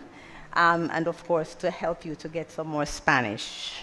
Because yes, it's also a way to learn Spanish. The chapters are English and Spanish, so you can pull up for Jamaicans and English speakers. It's a good way to also beef up on your Spanish, but more so to sort of unlock for our brothers in Latin and South America some more of the information that is always written primarily in English. So there's that. And so I want to present this to you. This is your personal copy, and of course, thank you for all the work. Let me make a comment before we do the photo. Dancehall Queen, erotic subversion. Well, I really appreciate receiving this book. And it takes me back to the days of Carleen, Dancehall Queen, who I promoted. And in those days, I was considered that I was encouraging certain behavior and attitude. But I was able to defend it those days. And look how big it has become now. You know, as I said before, it's a lifestyle, not just a music. Thank you so much, Donna. Thank you.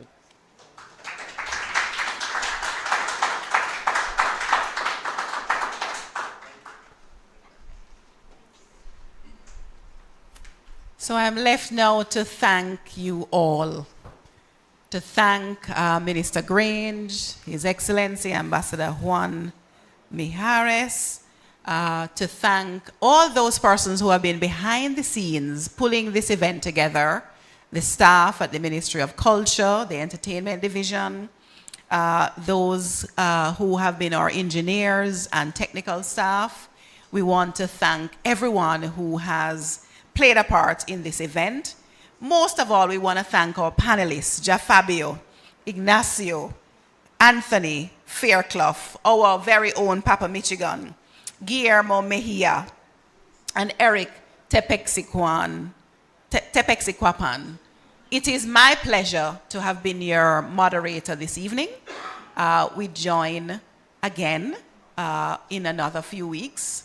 We have, throughout this Reggae Month, a number of activities lined up for you. Tune in to the ministry's webpage, its Facebook page. There are all of these announcements for you. And most of all, to our online and our PBCJ audience, it has been my pleasure. See you next time.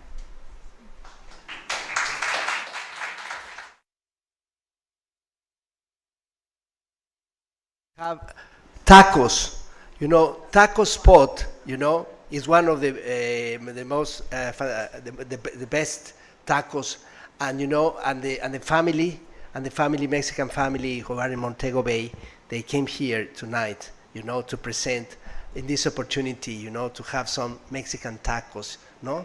So that goes well, digestions and reggae moves on. So they're invited, and thank you very much for them.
Jamaica, the land of Bob Marley, Marcus Messiah Garvey, Usain Bolt, and of course Reggae Month, the only month-long reggae music festival on planet Earth, where something reggae happens every day in the month of February, ranging from mega reggae concerts, reggae award ceremonies, and educational symposia on reggae.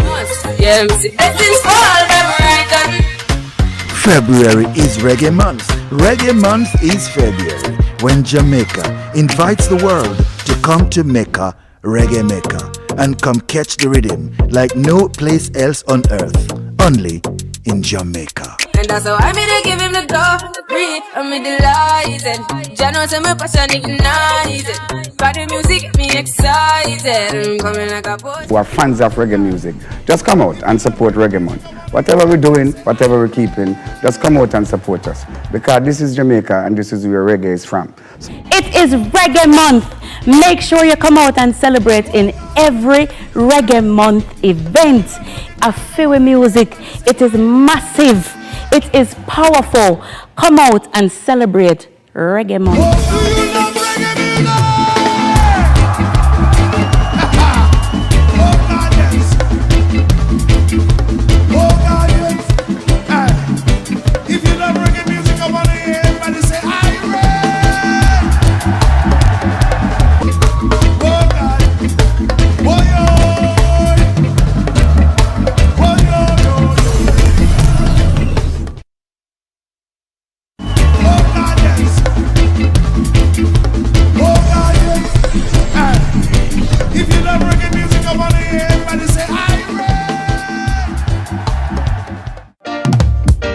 Reggae Conversations, personal testimonials from reggae personalities who helped to create the music. A conversation with reggae ambassadors who took the music to the world. For this reggae conversation, we welcome one of the prolific and influential producers of Jamaican music, King Jammy. Thank you for joining us. Thank you too for having me. Do you have a favorite rhythm? Lots of them, not only one, but I have a lot of favorite rhythms. Because your rhythms have helped to change reggae music, the sound of Jamaican music. Was it intentional? Well, it was intentional in the sense that I'm a person who like to venture into new things, you know what I mean? I like to experiment.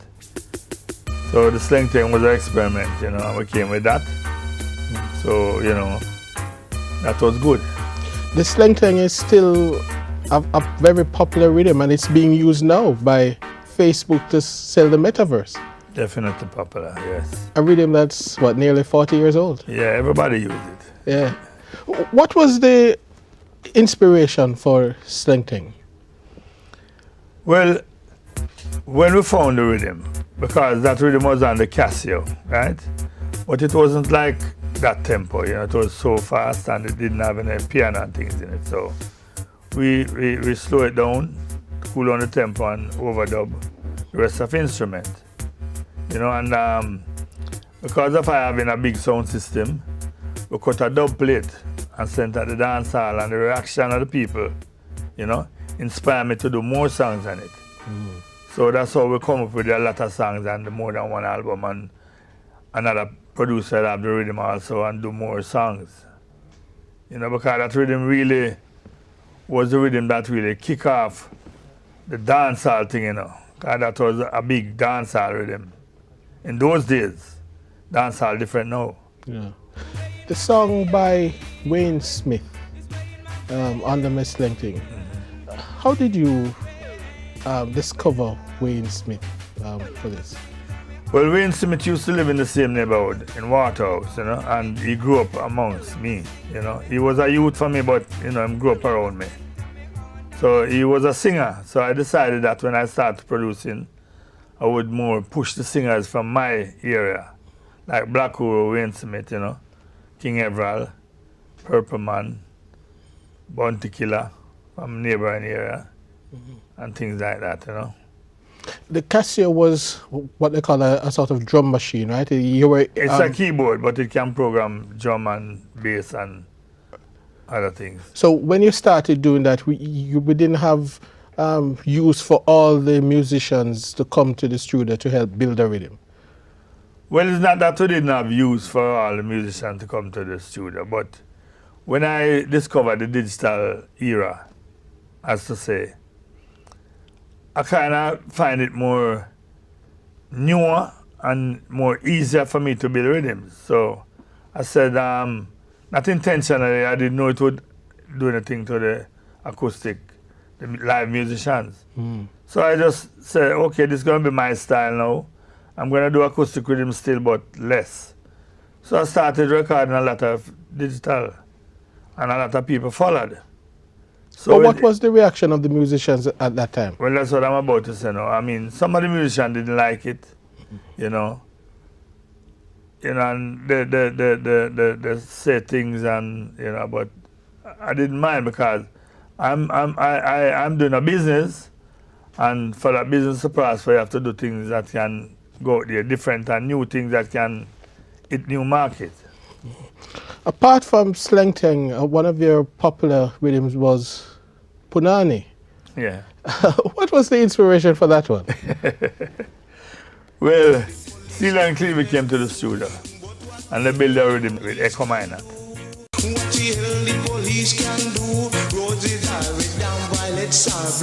So I said to Steele and Clevie, you see this rhythm? We can speed up this rhythm and get like a more mental beat like, because if you listen to that rhythm and it's having some boom, boom, like a mental thing, you know what I mean? So Steele and Clevie tested it and it worked. And it's one of the biggest rhythms ever in Jamaica. I'll tell you something, the Sling Ting and the Punani rhythm was first and second in the top 100. The top 3 rhythms, Sling Ting, Punani and another rhythm. 1, 2, 3, I was, you know, when you started the digitization with these rhythms, Sling Ting, Punani and all the others, you also introduced us to something which was new, curating so many artists on a rhythm. Yes. How did that happen? What really happened is that the Sling Ting rhythm, when I started with Sling Ting, a lot of artists heard that rhythm. Because you can imagine when I come to my studio, there's a lot of artists around there to cut dub. You know, that was like a home for the artists then. Soundman come there to cut dub plate. So a lot of artists there. So when they heard that rhythm, everybody wanted to go on the rhythm. So I said, but we can't release so much singles. So we're going to put like 12 songs or 10 songs on an album. And if we have more, we can make another album too, you know what I mean, and put out some singles. And that changed the entire dancehall landscape. Yeah, in that era, that changed the whole dancehall thing. Did you always want to do music? I always love music, you know, because I tell you something, I used to do technician work first, bill amplifiers and things, down by tubbies and things, you know. But from I was a youth, you know, I used to listen to some American station because it's only one station we had in Jamaica. And we used to listen to this American station named WLAC. And the DJ, I can't forget his name, John R., Nashville, Tennessee. They used to play some R&B, and I always love listening to those songs, you know. Louis Jordan sometime, and some nice Otis Redding and things. So I used to listen to those stations and build up vibes, you know. So from I was a youth, I love music. Where were you born? I was born in Montego Bay. I came which to community? Kingston when I was about 10 years old. Ah. And which community? How was community life in those? In Montego Bay? Yes. Well, it was a tenement yard, but it's like it was one of my auntie baby father that owned the tenement yard. So it was okay. We were okay there, you know what I mean? We were comfortable. And what was your upbringing like? Was it a musical home? Did you have to go to church and? Well, we used to go to church, but I wasn't a devoted church person, you know. But at the same time, as I said, that's where I started. That's where I began listening to the foreign station, you know. How many of you were there? How many siblings, Children? brothers and sisters? Yeah. Well, it was 3 of us, 3 boys. And what happened to your other brothers? Well, one of them used to, I have more than 3 brothers, and I have 4 brothers, but 3 of us grew up together, you know. So one of my brothers used to work with me at the studio. He used to manage the whole business, and my other brother, he migrated to Florida, so he's in America. And my biggest brother is in England. After you came, you decided to go into music, having come back from Canada. What were you doing in Canada? Well, the same thing like I was doing here, building amplifiers. Because when I went to Canada in 1970, you know, I met up with some friends, and they said they want to take me to a shop that repaired TV and build amplifiers and things. So now I went around there, you know, and it was a China guy named Mike, you know what I mean? I saw him was repairing an amplifier. So right away I said to my friend, I could have fixed that for him, you know what I mean? so them people man tell him, say, you know, this is Jammy, and can build amplifier and things. So Mike said, all right, come have a try now. So I went there and solved the problem, and, you know, him hire me right away. So I was doing mostly house-to-house TV servicing because they didn't have much amplifiers to build in Canada, like much sound system. So later on I decided to build an amplifier for myself now, build a sound system, you know. And I did so and started one of the most successful sound in Canada. And you also started to produce while you were in Canada? Yes, my first song that I produced, I did it in Canada. The singer by the name of Nana McLean, Single Girl, that was a redone version. And I did it with her, you know, just run off a rhythm from a record and do it, but it was my rhythm. So it never reached anywhere, you know, big. So I came back to Jamaica now in 1976. I rebuilt the rhythm with Celia and Clevie. And she came to Jamaica and we did it over, and it was better, it was done better and did well. The decision to go into the sound system, what attracted you to the sound system? Well, I had my sound system from 1962, you know. Tubby's sound system was what attracted me. And apart from Tubby's sound system, I used to ride my bicycle, me and Tubby's brother, and go downtown like Forester's Hall and North Street, Jubilee Tide Garden and King Street top there. And we used to listen Duke Ridge sound, Prince Buster sound, King Edward sound, and all them big sound, you know, Lord Kelly. We listened to all of them sound, the Sir George Atomic. We used to ride the bicycle, go all over town and listen sound. So that was the love I had for sound system and music overall. You started your sound system in Waterhouse. Definitely. And it's still an important part of your life. Yes, well, Waterhouse, is the cornerstone of my musical career. Because I got support, I got 100% support from all the people in Waterhouse, Them love me and me love them. I support them, by all the artists that used to come to my studio. The shopkeepers in the area, they used to support them, And even the little man who sell cigarette on the corner and them thing there got support from my people that come to me there.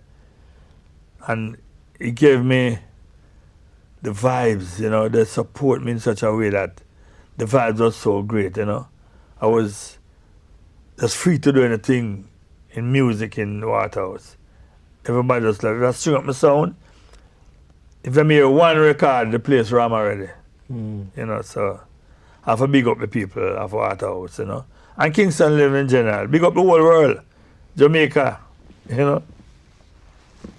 Big up Jamaica. Because, we come with a music where it's the heartbeat of the people worldwide, reggae music. You became one of the, as you say, one of the most successful sounds in Jamaica. Yes. Do you enjoy the clash? Definitely, but I don't enjoy it with everybody because some people take it too serious. Well, Scorpio, I'm a good brethren, I'm a brother officer, I'm a brother that, so we enjoy when me and him clash, We enjoy ourselves. We may sound away on stage, but when we're done this, we are brethren same way. What constitutes a good clash? Exclusive dub plates. When you can draw, artists like an artist with a dub plate that probably the next sound don't have. Or if you have a hit tune at the moment, playing on the radio, to do a special from that song, in your fashion, for the sound, exclusively. Do you remember your first clash? Well, the first clash, I think it was me and Scorpio did the first clash, That was way back, many years ago. And how did it go? Well, Jack, Jack is a creative man, Jack had a truck and him brought a coffin with some people in black clothes and, we ain't up win that clash. Even with the coffin and the black clothes? We ain't up win that clash that night. Yeah. And you have had some great clashes with him. Win all the world for them too. Yeah. Jack don't run. Jack is a determined man, I tell you. When you look at dancehall and clash culture now, are you happy the way it has evolved? Not really, because, I can see where it tend to go off in some serious things sometimes, and people disrespect the one another and all them things. And we don't used to that thing. We never used to do it that way. We still clash, Oliver, but, we do it, we do it a friendly way. We don't bring up no serious rivalry. How do you prepare for a clash? Well, there are many ways. You prepare your sound system to make it sound good, excellent, and then you prepare your selection. As I said, you're going to cut some special, like prior to the clash, you maybe send a man go to another sound dance and listen what him have. You know what I mean? Or if you have a clash coming up, you just try spy and find out what him have. You know what I mean? And then now we can make something to counteract him. What were some of the memorable dub plates that you did in preparation for a clash? Well, I can remember the artists, like Johnny Osborne. Johnny Osborne was one of the best, and it still is, one of the best special singers you have, He always, Gregory Isaacs, Dennis Brown. I have special with all the artists. All of the artists that I produce and what I don't produce. When you look back at the work that you have done as a producer from the 70s up until now, what stands out for you? Well, I would say quality music, good quality music, and lyrical contents good for international listenership. That I try to produce my things like, you can understand it in any language. You know, because if I go to Japan, people don't know, some of the time they don't know what you're saying, the DJ is saying or the singer. But from you have an international thing, the rhythm kind of drive the people to, you know, the rhythm driven. You listen to the rhythm and then you just pick up. That first album you produced with Black Uhuru. Black Tell us Sound about of Freedom. Yeah. That was produced in 1977. The person who inspired me in production, you know, in record producing, you know, is Bunny Lee, you know. Bunny Striker Lee was the person who said to me, Jammy, you can't just be an engineer every day, you know, you have to some produce thing too. I will give you some rhythm, you know. And me and Bunny Lee went to the studio for the first time, you know. My brother gave me some money and, you know, we're going to build some rhythm. My brother used to work a backside. And I just came back from Canada and said, I want to invest in it too. So him get some money and him give me some money and we went to Joe Gibbs' studio. And we took the Black Hole with us and we built some rhythm for them and said, we're going to make an album. And we made that first album, Black Sound of Freedom.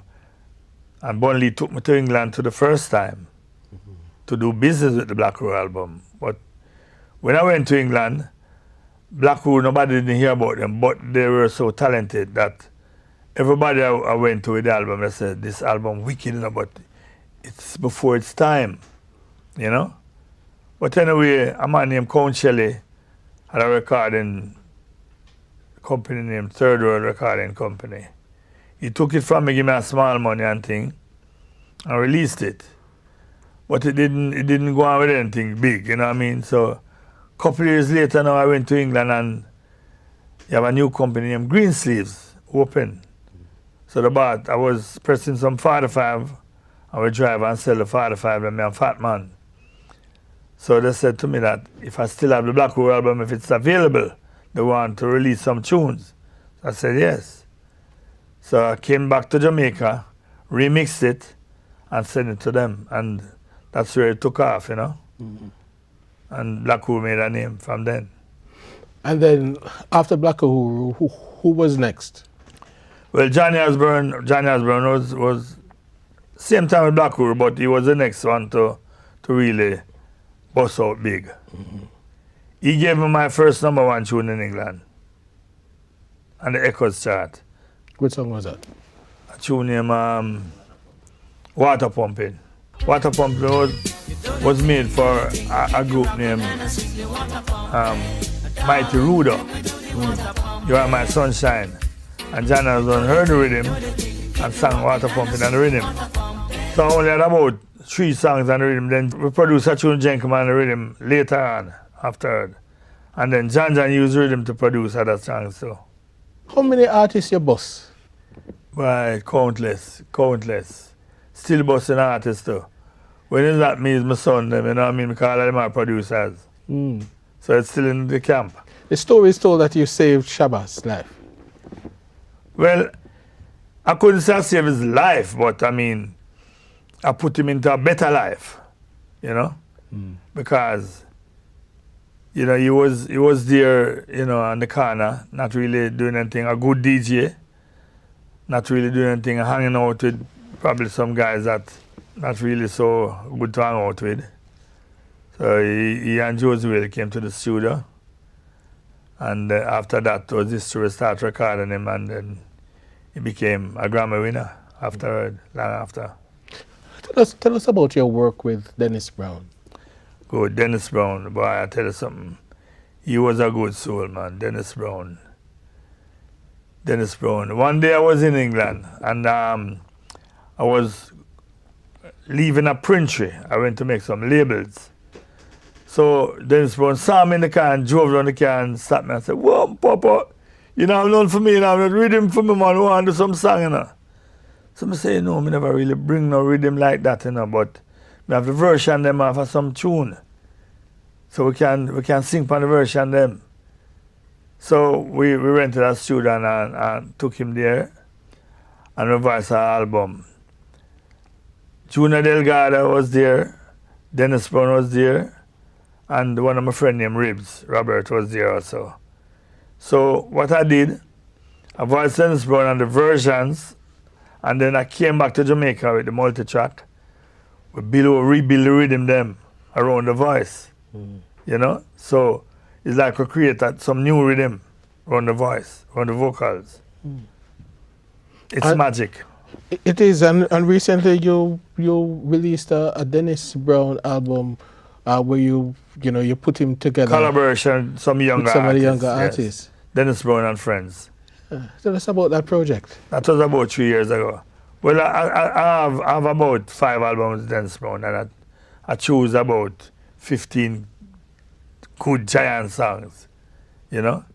Then we call in, you know, the artists like Protege, you know, Giant and, you know, Romain. Junior Gong, all of them. We call them in and say, all right, we want to do a collaboration. And we just chop it up, and then voice their part, and put it together, mix them, and VP released it. Was it difficult to get all of these people to come together to? No.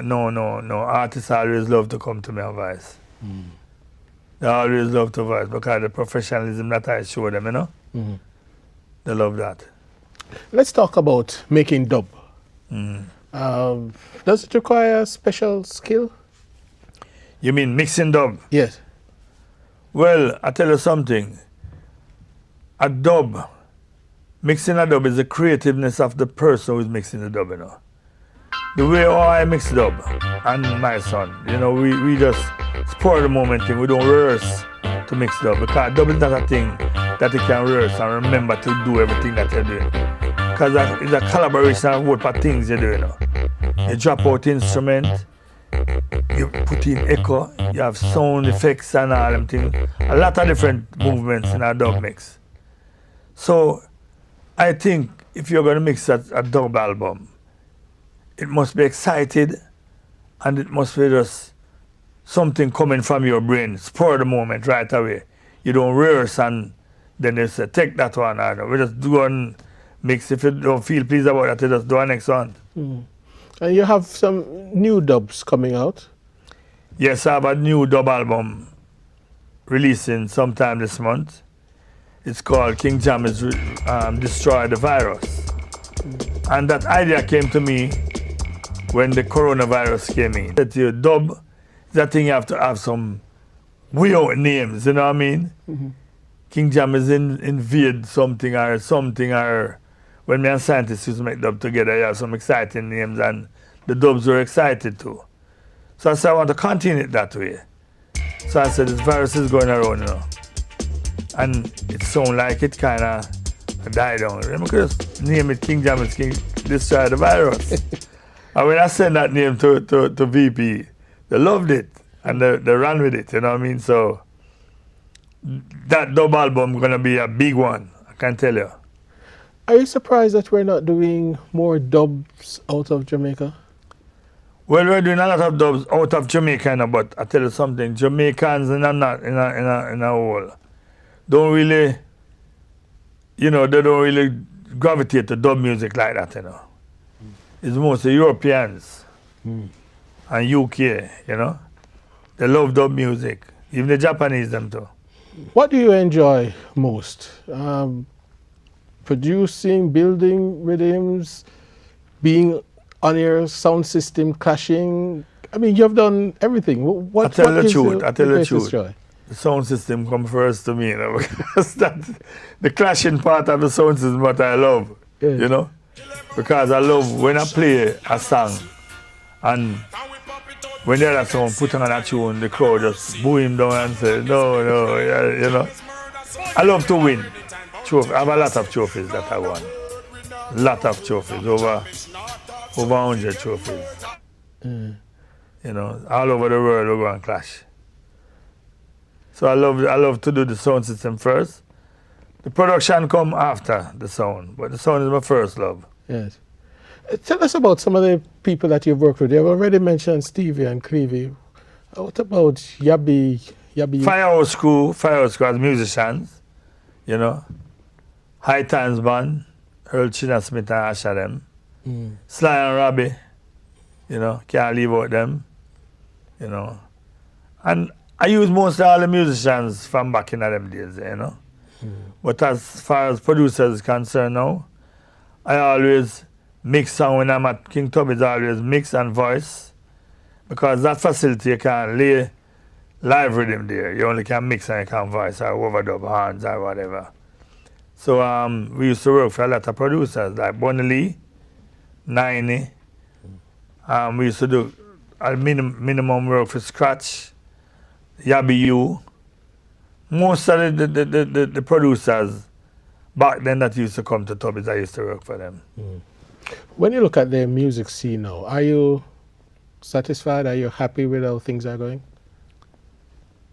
Well, I'm happy for the youths, but I'm not satisfied for what they are doing. You know what I mean? I'm happy to know that they're going in the music, but they're not approaching it the right way. Most of them. You have some producers out there who are doing the right thing, you know. Some artists who are doing the right thing too. But some of them need to shape up. What sort of things do you want them to shape up on? Well, so for instance now, you said the string thing is nearly 40 years old now, right? You don't have a song that can make, like, from the past 10, 15 years, that you're still hearing that song, you know, in every dance hall, and it you know, bring a joy to you. The songs that are making nowadays, most of them, especially the dancehall songs, you know, they'll come today and like 3 months' time you don't hear them again. You know? And it could be the lyrics, and it could be the music. But as I say, the producers, I think the producers who are going into the studios now should know about music before they go in there to make rhythm, because you just go in the room and a beat come up and bam bam bam and the lyrics come to you right away. Nobody don't approve that thing, but you put it on the radar, put it out and things like that. You in turn don't get a return from it because it don't sell. The artist may come and say, boy, you robbed me because so and so and so.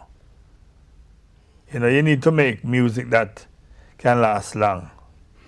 I want to talk to you a little bit more about making music that will last, because people consider you to be the king of digital. And they believe that when the space was opened for digital, everybody became a producer. It's the equipment, it's easy, they can do it in their bedrooms. Is that what is affecting the quality of the music? I don't think so.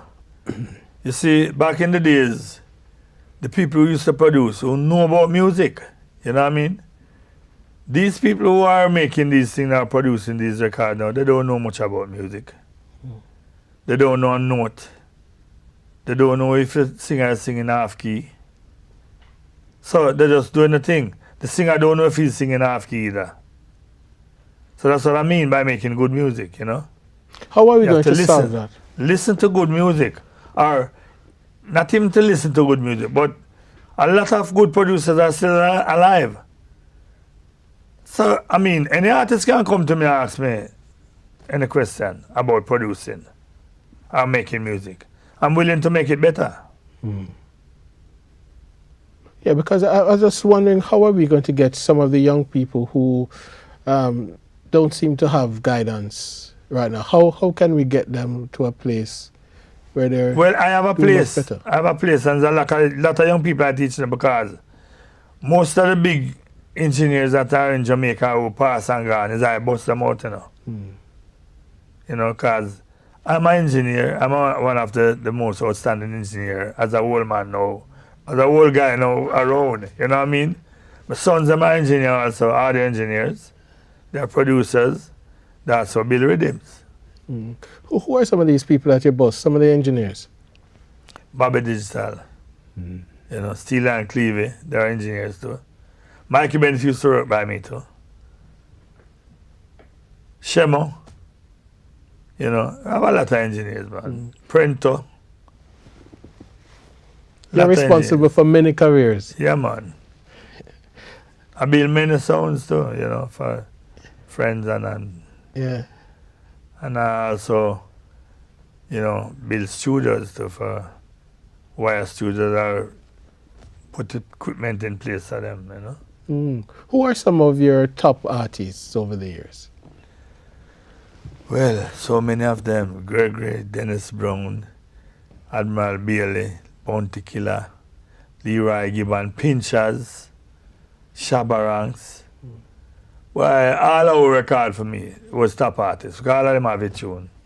Tell us about some of the memorable moments with, you know, some of your artists at the studio, putting the work together. Well, what really happened, you know, my studio is becoming like a home for all the artists, because my wife, Mama Harris, used to cook in the days, you know, and bake pudding and them things, and, you know, everybody just come and eat and belly full, and probably that's why I get so much big it. Because hungry man can't sing, you know.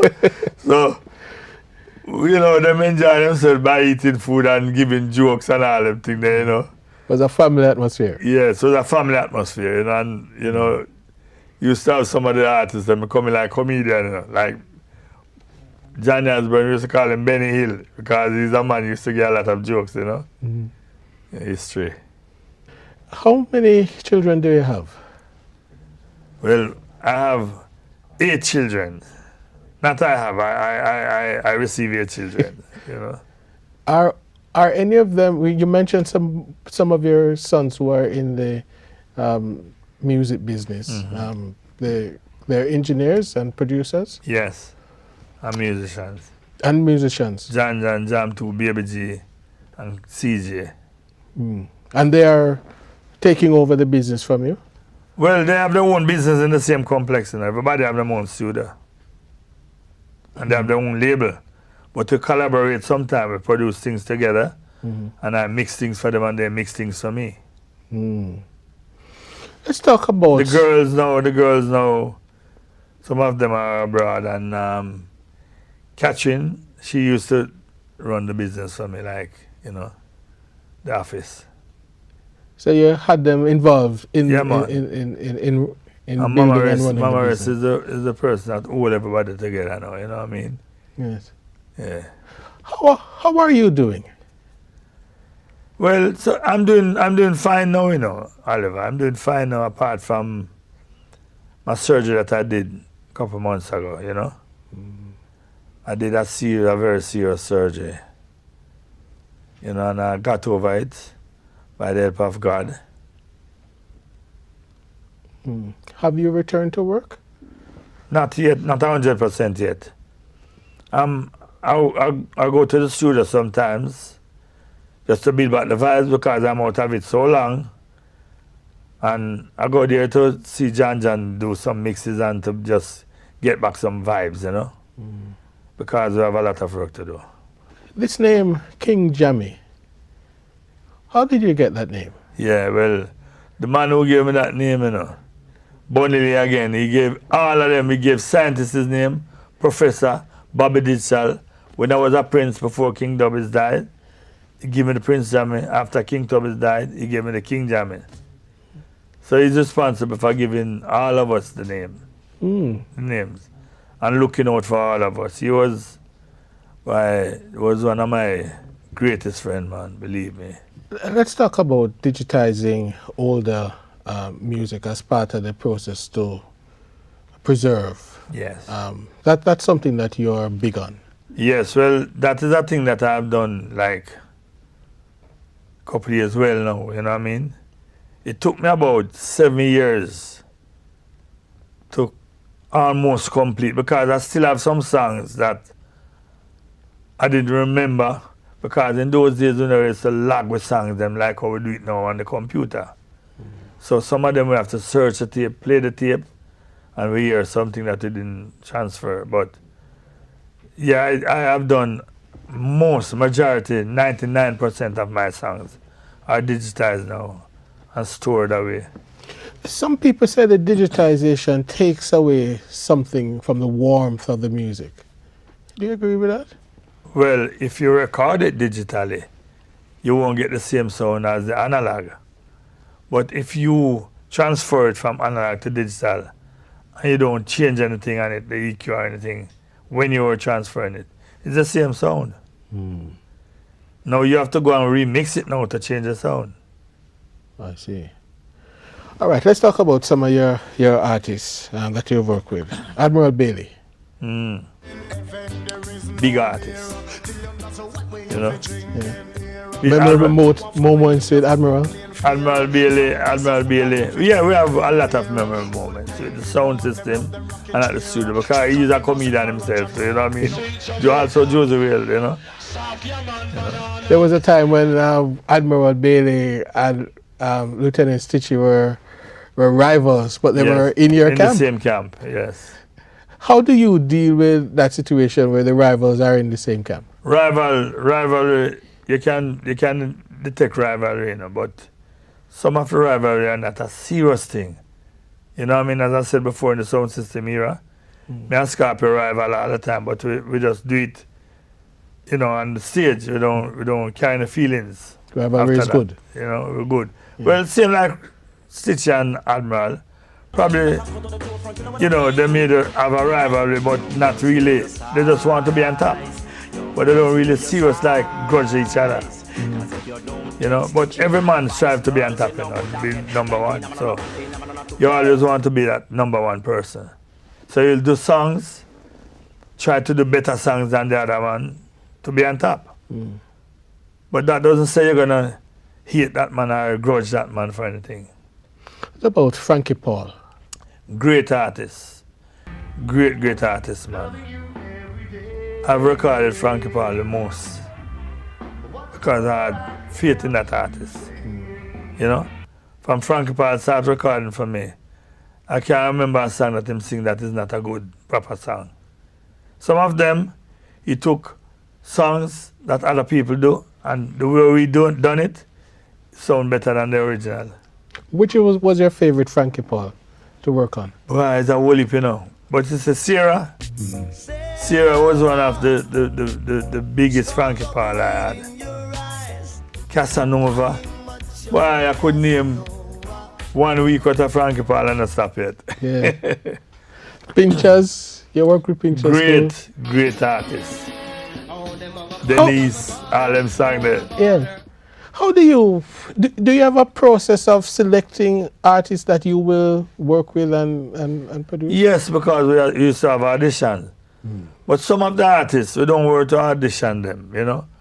I just call them one away. From I hear them outside, because from artists, see me walk in, you know, him start sing, because he want me to hear him. So sometimes I just pass them and go like I don't hear. When I reach in the studio, I say, John, call the artist for me. And when he come, I say, boy, your voice sound wicked, you know, we got to do some tune. You know? And sometimes they write the song, but sometimes the lyrics, them not really mesh. So me will give them a little hint and say, do it that way, man, do it that way, and you know. You also a writer? Yeah, man. Yeah. What don't you do? What part of the business? Well, I do everything in the business, you know. And that's what I think. If you're really running a business, because it's not really a little flat business you're running, it's an enterprise, you know what I mean? So you have to know what you're doing. You have to know the business too. And I try to know every part of the business. Not to do every part, but to know every part. And you play instruments? Percussion instrument. Oh, the percussion? Yeah. How do you identify talent? Can you look at an artist and say, this one? I can't just look at him after hear him, you know, and then when we start work, then we will know if he have more talent, because talent develop, you know, as you go along, you know. So when a man have confidence in himself, when you give somebody confidence, that talent develop much faster. Because if you go and hear a man sing and say, boy, you're not good enough. If coming from me, I'm going to feel away. But if you said, you know, you have good potential, but you just want to work on this part of it and be better, you feel much better. So that is part of what you do, you nurture and... Yeah, it's like a college at King Jammy Studio, it's like a college. You come there, you learn a lot. You know, you learn a lot. Because I don't hide anything from the artists. I teach them about publishing everything. Is there any artist right now who you haven't worked with yet, who you would like to work with? Definitely. And I have hopes that I will work with him in the near future. Who's and that is Mr. Barry Saman. Barry Saman, boy, I love that singer from long time. I'm a virgin from long time, you know. But it just happened that I never really connect. I did so busy. I deal with the crew of people them around me and the new artists them and all them things there. Because here now, if you don't build new artists, you have another Barry Saman. So I was trying to do that. But now I've got time. And I think, you know, the both of us have a link. And the both of us have interest in working for each other too. Why do you rate Barry so highly? He's a very professional man. And his notes that he sings, you know, are so beautiful. His melody are so beautiful that, you know, I always enjoy a song that he sings. Coming from a longer time to not just now. Do you have a favorite Barry's? All of them are my favorite, man. Every Barry's are my favorite. Yeah. And in the younger crop of artists, I know you work with Romain Virgo and the Dennis Brown collaboration, but in the younger crop, who do you see as, you know, people to watch for the future of our music? Well, although Chronics, that group of man that alliance bust out already, but you see Chronics, I rate Chronics big time. I rate all part of young artists, but you see Chronics, I give him a special commendation because he know the thing, you know, him know music, him study it, you can build him with him, you can hold him harmony, you can play an instrument, him doing a little thing, man, him good, you know. Do you have any advice for some of the younger dancehall artists? You know, we hear about this trap dancehall. It's coming up. They're developing their talent. What is your advice to them? Well, I would say to the artists, you know, the artists them. You know, lyrical contents mean a lot to the world. You know, if you don't do lyrics that people can understand, you're not gonna reach anywhere. Your tune just gonna play, and if it get play on the radio in Jamaica and stop there. But when you're doing song, you must have an international intention that people abroad can listen, appreciate, and buy your song. You know, that's the only way out to make the things better. And for the producers? Producers, build good rhythm, original too. If you don't build original rhythm, you can't get no publishing. And the soundman? Soundman, play good music and build good sound. No, yeah, we have a lot of good sounds around now, though. A lot of good quality sounds around now. And I want to big up the man them for that, you know what I mean? Big up Jam One, you build a lot of sound, you know? I like what you're doing. Good work. Big up my friend Jack Scarpio, good sound. You've been in the business for 60 years. Yes. When you look back at your career, what are you most proud of? Well, the most thing I'm proud of is my family, you know. They never leave me yet. That's the most thing I'm proud of. And the second most thing I'm proud of. Now, the first thing I'm proud of is God give me the strength and the power to do them things, and to give me a good family. The third thing now is to make the good music them. You know, and to treat the artists them well. Is there anything out of your catalog that you're just so proud of, a piece of music that still blows your mind? Well, I always remember the song with Chuck Turner name, I Need You. It's a sing-over version, but I can remember the day I was going to Dynamic Sound to master that song. Sly Robbie was sitting just near the central box there, you know, the guard box, and I was playing it in my Triumph, my little Triumph in them days, the 80s, and Assist like get up and look for me and say, King, play that again. You know, I'm gonna play it again, come to the car and say, boy, that tune you're gonna hit, you know. And Rabbit them, they love it. Everybody love that tune. That was one of my favorite production. I Need You with Chuck Turner. And Chuck Turner is a drummer, you know. But his voice, the falsetto that him sing, sounds so real, you know, and so pure. It grabbed me. Do you ever think about retirement? Well, I don't think probably retire from. I can't say I can retire, Oliver. I don't think retirement in my book at all. Because if I retire, I still have to go to the studio. I can't stay home. Still have to go there and, you know, I don't think of retiring, you know. When it comes, it comes.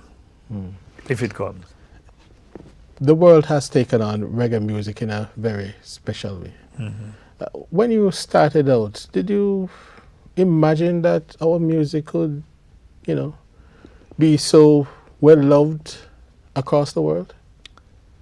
Well, I used to live in Canada, right? And I wasn't producing a lot of music that time. There's one music I told you about, Single Girl. And I used to play my sound there. And I saw how different nationalities love the reggae music. So no doubt, I think our music is one of the most lovable music throughout the world. And I thought that it would be like that in the early days. Because if when I was living in Canada, I can see mixed nationalities coming into one place and enjoying themselves. They enjoy themselves like they're Jamaicans, you know what I mean? So I knew that some love was there for the music. Has it peaked, or do you think we still have a far way to go to take the music to the world? Well, we still have a far way to go, because our music, the only thing about our music is not well organized. The people who like make the music, we're not organized like even, you know, the Americans, you know. It's an industry in America that it's a culture here too, but it's like them take for them culture more serious than us because they control it. If you have a reggae music, you can't get it over the American music in America. You know, it's very hard to do that. But, or if you have a Jamaican sing over an American music, you won't hear it in America to the big extent. But if Americans sing a reggae from Jamaica, you hear it in Jamaica more. Is that a good thing or a bad thing? Well, it's good and it's bad. It should be both ways, you know? Yeah. What accounts for the international appeal of King Jammy's collection? As I said to you before, you know, it's like my quality stuff that I'm making and, you know, the lyrics that I record, lyrical content, and the melodies, the whole composition. That is the magic. What do you want to be remembered for? A good family man, a good producer, a good person overall, and a good teacher too. Because I've taught a lot of people to be engineers and things like that, and producers. Yeah. And that is your contribution to the music? Yes. King Jammy, thank you for joining us. Okay, thank you too for having me. Now this is the #1 sound, King Jammy superpower. And from the 1970s, dancehalls across the globe in a stop shower. With dub plate 45 rhythms and some of the greatest artists to ever touch the microphone. And a countless sound systems where Jammys have to send them go home.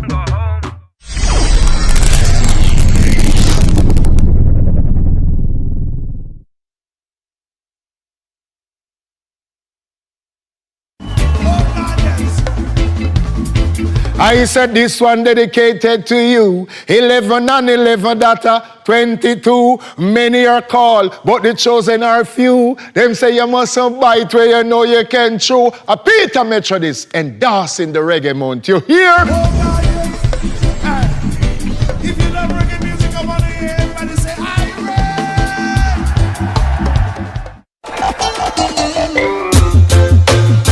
In the reggae studio with our reggae ambassadors as they reveal the other side of the reggae beat outside the spotlight. Last time I sit up in a do time for idle, swinging in my muck while the whole world a tremble. Sing this little song out to the bone all people, hoping the hills with the rivers uncool. Bullet and Janga swimming down in my pool, staying away from the land of the fool. The missing Jammy, they are cool. It's a final call, yeah, yeah, yeah. Blessed Lord, greetings in the mighty name of the Almighty Yahweh Jah. In the name of Emperor Haile Selassie, King of Kings and Lord of Lords. In the name of Yahshua the Messiah. My name is Jephthah McClymont, the messenger. I was born in Davidton, Manchester. You know, family very humble.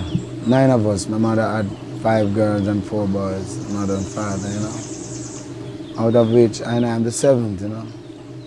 But we grew up in a very humble city. We learn to share and care. If it's one breadfruit to roast it, and we share it for everyone in the family, you know.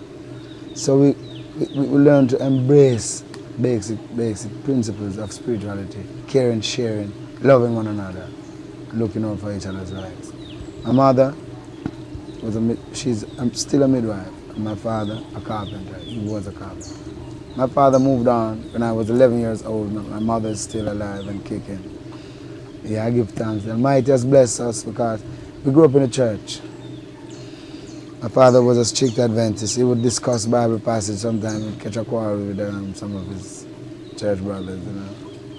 But we grew up with that kind of spiritual essence in our life. And I think this is one of my main, you know, incentive that I've gotten from my father. Evangelism technique, you know. My father, he built a guitar, you know. And I think just listening to my father play the guitar, it gave me so much impetus, you know, that I wanted to learn it myself, you know. So sometimes, like, I remember in the early stage, they didn't want me to play it much because I was a youth, and my bigger brothers didn't want me to burst the string and so on. So I have to steal a little play now and again.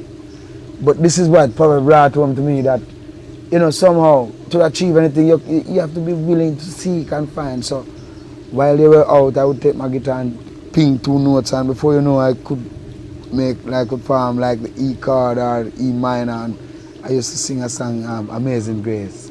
That was the first song that I learned on my guitar.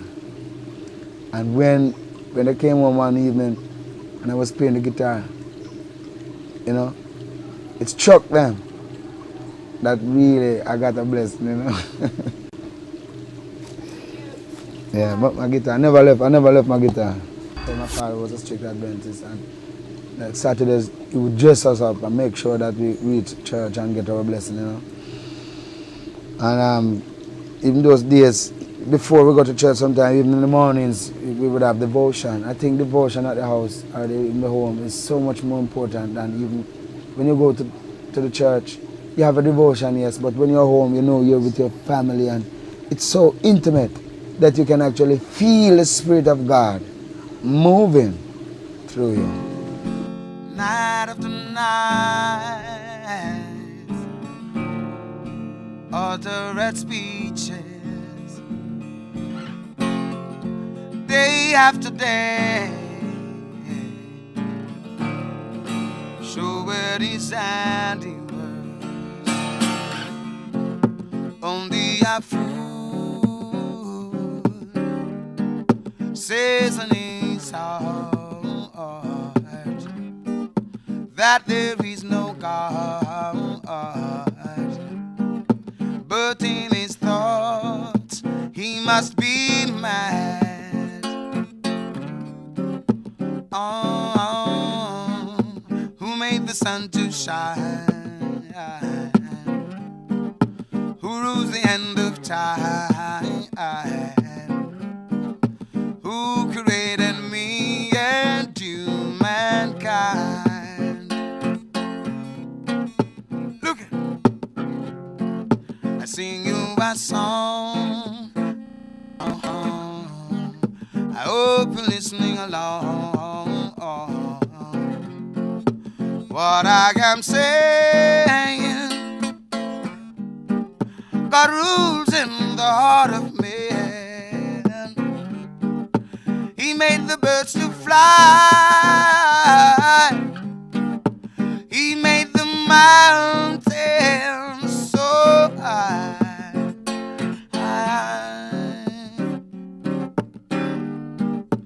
Only a fool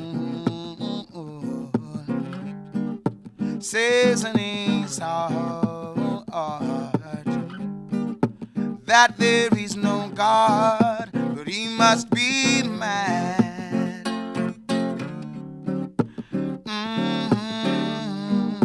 Who made the sun to shine? Who rules the end of time? Who created me and you, mankind? Look here. I hope that you learn these words I sing to you. What I am saying, God is the spirit in me and you. He made the babes to cry. He made the mountains so high.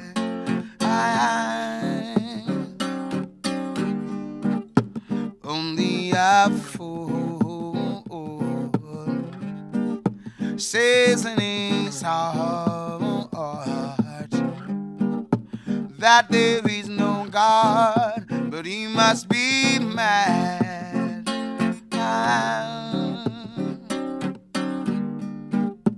Who made the sun to shine?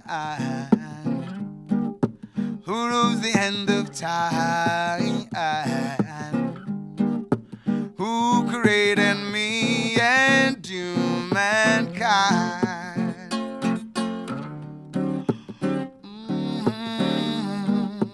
Only a fool says in his heart that there is no God, but he must be mad.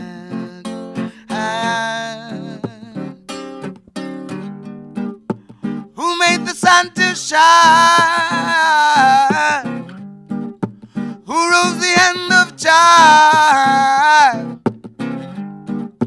Who created me and you, mankind?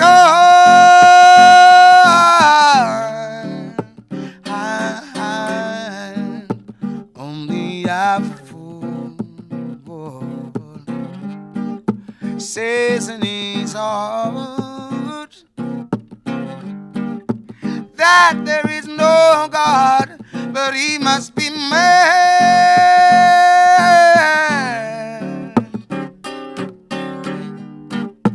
Who made the sun to shine?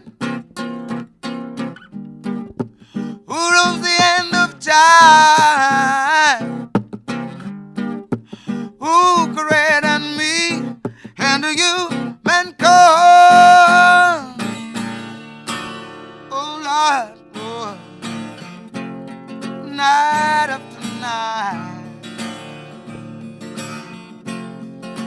day after day, night after night, night after night. My singing started in my backyard while John and Rabbit Queen I was singing. You know, I used to love singing Brother Bob Marley songs and, you know, Brother Dennis Brown. You know, I could sing, I could thrill anyone from early years, you know. And while picking breadfruit, sometimes I remember once I was in the tree picking breadfruit and singing out a storm, and you know, something like I felt the eyes of someone on me, and I looked down, like, you know, on the ground. I see this teacher, Miss Helen, from up by Miss Teasy, you know, a neighbor of ours. She was on her way to school, and she stopped. All that moment I was there singing nearly 15 minutes or so, 20 minutes. She was there listening to me. And then we look, and you know, like the spirit said, someone's watching, you know, and we look and spot her, and you know, I got shy and thing, and she walked away. And but she said, "You can't sing, Jeff." So then again, I was like an active member of the youth club, Davidson Youth Club. And I was always instrumental in getting other children or other people to sing and express themselves, like pop and variety concerts. Even at school, I would always be willing to participate. These things are good for us. There are some people who shy away from expressing themselves, and it's not good. I think the more you practice to express yourself, it comes naturally. And then after a while, you don't worry about, you know, being shy or butterfly or anything like that, you know. To know that being willing is the very first criteria of any person to reach somewhere in life. Why is it important? You have to be willing to study, you have to be willing to read books, you have to be willing to even watch a movie to learn something from it. You have to be willing to listen to people, be willing to listen to the word of God, listen to your father, listen to your mother. So willingness is the most important thing I think that I had. I was not afraid if my father said, "Who can go and look some wood for me? Who can go and get some water?" I would be willing. And my father saw that in me. And any movement, he wouldn't hesitate. I would be the first child that he would call. And it's the same way. When you invest in yourself, you have to be willing to get up at night, do some deep breathing, or, you know, do some writing. Early morning, do some jogging, you know, find yourself active, doing something. And I think this is what brought out of me what I had inside. Being willing to sing. I always love singing, dancing, anything. Put me to the test. I am willing. Because of the impact that other people, the music had on me, I see the importance of music in my life from an early stage. And not only Dennis Brown or Brother Bob Marley, but I listen like Stevie Wonder. I always remember a song that Stevie Wonder sing. Like a branch on the tree, reaching out to be free. I'm moving on, moving on. And that's really my life. And certain songs that I can associate with, I was always willing to sing them and try to copy them to the best. That when I go like to the concerts, bust the place, you know, get encore and all them vibes, you know. So it grew on me, and then I think like going to church and singing, you realize that people always question me, say, "You singing this evening? Or you singing this Sabbath?" And then I was willing, you know. But I think, as I say, it has grown on to me, and the more I sing and realize the impact that it had on people, or still do, it gave me impetus to keep singing, because I see the reaction of the people, you know. And that's how until today, I'll keep singing for Jah and the people.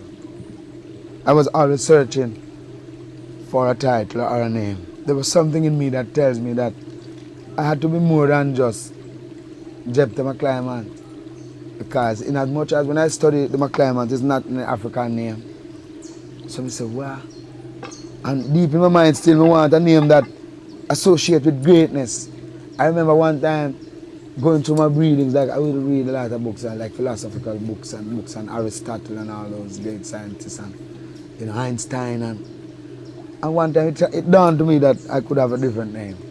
And I came up with a name, Saint Germain. I read about Saint Germain. He was a great philosopher. He discovered many secrets about the spirit of man within and so on. He was a saint. And I said, well, that name, that title sounds good. I'd love to be a saint. So I came out to my family and disclosed to them my plan. Like I said to my brother, Brother Michael, Brother Enoch, I have a new name and I want to try and call me this name. He said, so which name that? I said, Saint Germain. You like they look at me in scorn, you know, and say, "Look on you, but you're saint, man." So, and them share me, and sometimes I go back and say, "Why that name is too big for them, you know?" All right, me go again. And I came up with a name one time called Theodore. I studied about Theodore is another great emperor of Ethiopia. I'm saying to myself, all right, I like this name.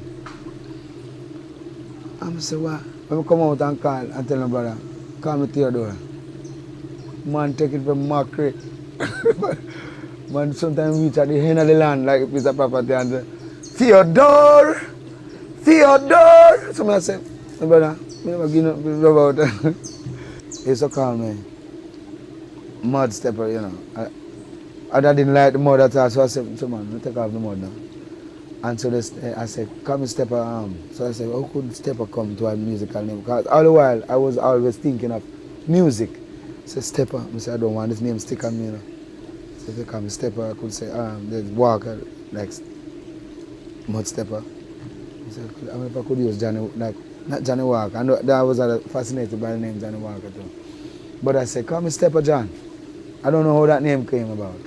So while visiting with Mr. Harris now, he thought it would be wise to change that name Stepper John too, because I was going around with that name Stepper John. So this is how we came with a selection of names, of which Luciano was one of. And we decided to use Luciano. I used to love to wear felt hats and so on.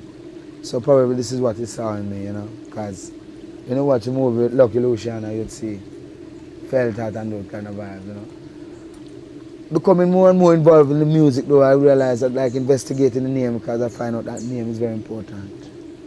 So I investigate the name. L-U-C-I is the prefix which means light, and Luciano, Luciano means bearer of the light. And from I see that I say, alright, again go and work with it, you know, because otherwise I would have used like Messenger or come back with Jeff. At one time I had the name Jeff Washington too, in the circle of choosing the name, but I didn't finalize on that name, you know. So this is how my name came about, Luciano. You know? Greetings, my dear beloved. I will share with you a story of the life of a great person who has resulted to be one as a bearer of the light. Born the 20th of October, 1964, in a little district called Davidton in Manchester, out of Island, Jamaica. His parents, Sophie McClymont and Arthur McClymont, they called him Jephthah. He grew up with the word of God as a lamp unto his path, to respect and revere the presence of the Most High God, and now internationally known as the Messenger.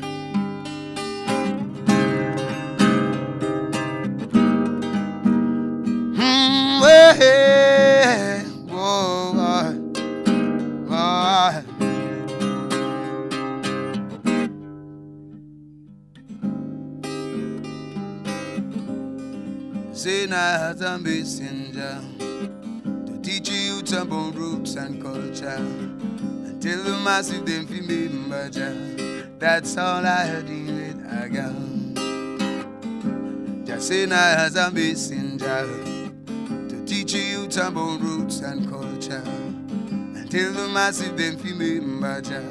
That's all I deal with again. So my talk about how them boss love bomb, them forget Jah and put them woman up front. There's a time and a place for everything, Lord God. So my sing boat, how them bust them gun, and I talk about how them fire Gatling. But I don't have no time to mingle and sing, cause what? Just say now as a messenger to teach you about roots and culture, and tell the masses them fi remember Jah. That's all I deal with again. Just say now as a messenger to teach you about roots and culture, and tell the masses them fi remember Jah. That's all I deal with again. Remember how Jah sent Jonah and Elijah, Moses and Noah. Martin Luther King and Marcus too, Lord God, never falter. Them and they do them works and they move on. So I know they have been lurks. I and I must carry on our works. Cause what the sinner has a messenger to teach you about roots and culture. Until the masses them feel remember. That's all I need with I got. The sinner has a messenger to teach you about roots and culture. Until the masses them feel remember. That's all I need, I got. Say 37 chambers of the Bingy Temple. Last time I sit up in another time for idle. Swinging in a mayhem walk by the whole world I tremble. Sing this little song to the Jamaica people. Up in the hills where the rivers run cool. Bullet and Janga swimming down in my pool. Staying away from the land of the fool. Messenger me they are cool. The sinner has a messenger to teach you about roots and culture. Until the masses them feel me merger. That's all I need, I got. The sinner has a messenger to teach you about roots and culture. Until the masses them feel me merger. That's all I need. I was so impressed that at the next day said I should come and he wanted to introduce me to someone. By this he carried me to Mr. Earl Hales from Aquarius Records. At that time, Aquarius Records was swinging in Afterparty, you know.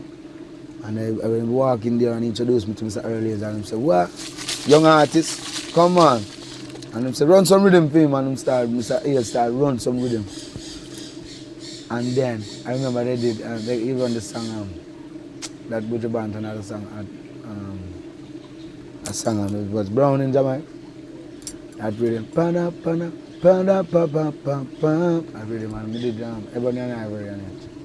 I sing over from Brother Stevie Wonder and Paul McCartney. I said, what? And the voice song, it was my first recorded song, Ebony and Ivory. And I think I started on very good footing, you know.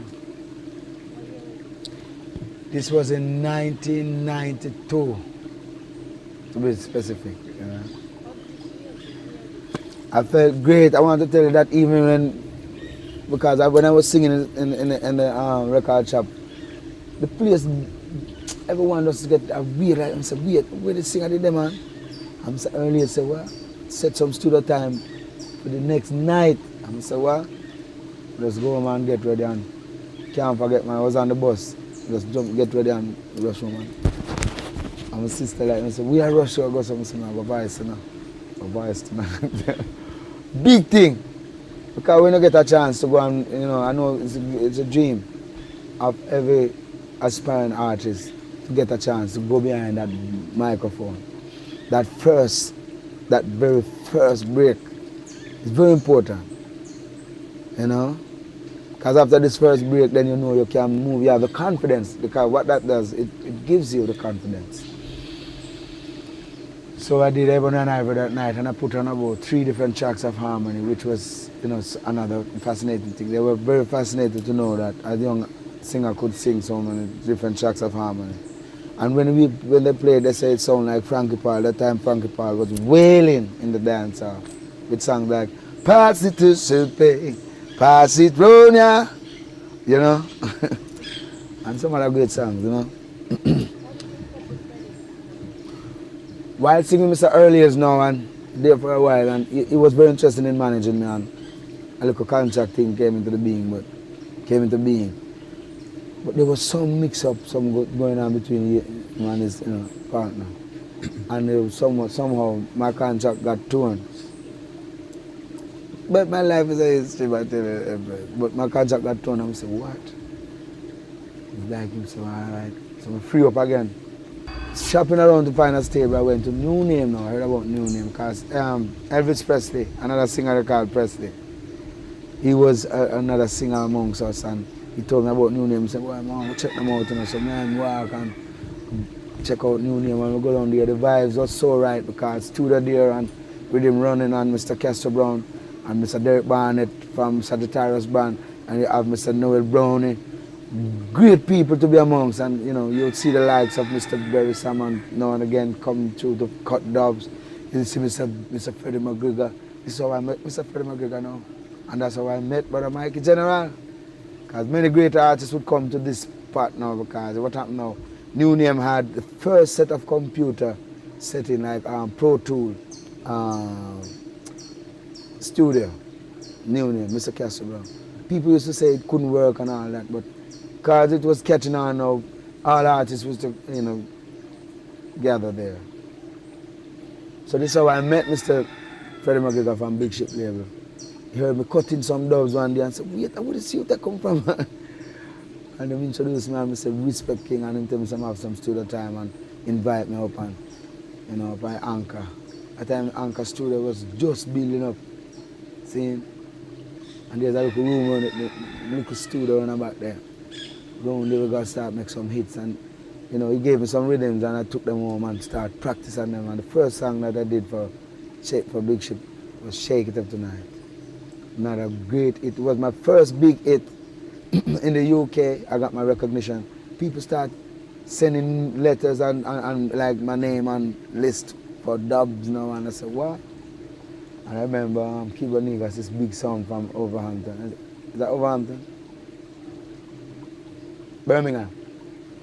You know, come one day, even while I had songs coming out, you know, because I want to tell you, when I did Ebony and Ivory and they're looking around and thing, and the song was not released yet. But I did it, and you know, sometime in the days I would be hanging around this, and that's not me. Like I feel like I could be doing something, so I end back at the workshop. And when we go there, I see Empress, a piece of terrorizing. The workman them start give it to me and I say, boy, you're cross. Come back in here, come terrorize. If one come take over cheer them, man. I'm gonna say, man, easy on yourself, man. You have no faith, man. I'm gonna say, so boy, me think that bus big and what will come back. So I say, me like me working, I say, God, take me out of this. Take me out of this, God. And one day while you're there, but I used to imitate, like I said, you know, soon hear me, man. One of these days, soon hear me on Richie B.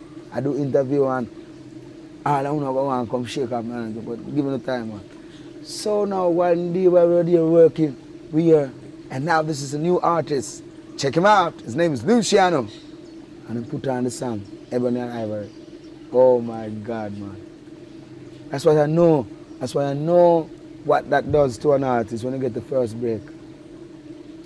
I almost hit the roof, man. And I start pack up my things there right there. I say, oh no, you hear the song? So I say, come here. Come here, the voice. I say, well, the voice sound like my voice. I'm rolling over the radio and turn it up and I say, come class here. No, come here, man. No bad-minded bro. Come listen to this, a few voices. And I say, boy, I know you that. So I say, oh, you know me. All right? I start pack up the tool. I say, okay, I'll stay. I'll produce. I'll check. No. And the man said, I can't put you in on. And from there, so I say, I never look back, man.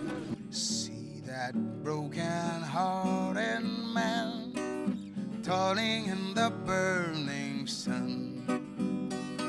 A disappointed African who doesn't even overstand. After so many years of sweat and tears, still he's living in fear, wondering if and when he's gonna have his share. Whoa, guess what's happening? See a new day's dawning. See the black sun's rising. Soon we will be free. See that poor disgruntled youth trying her best to know the truth. Why her ancestors have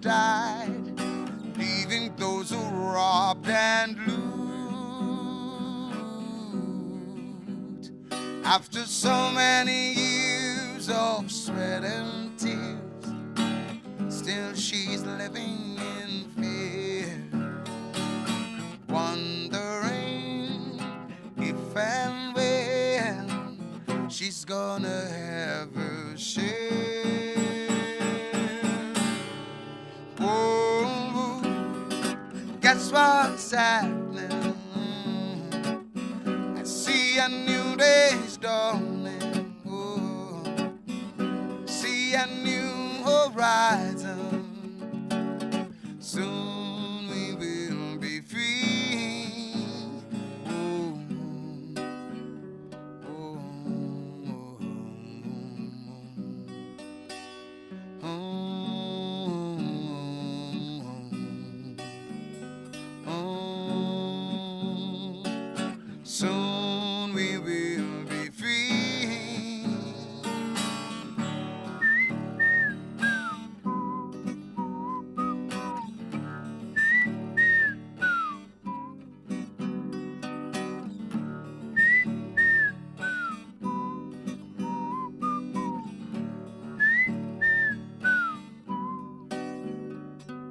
How could life be so unfair? He wonders how some get up there, sitting in their rocking chair, while he's living in despair. After so many years of blood and tears, still he's living in fear, wondering if and when he's gonna have his share. Oh, guess what's happening? I see a new day's dawning. Oh, I see the table is turning. Soon we will be free. Ooh. Oh,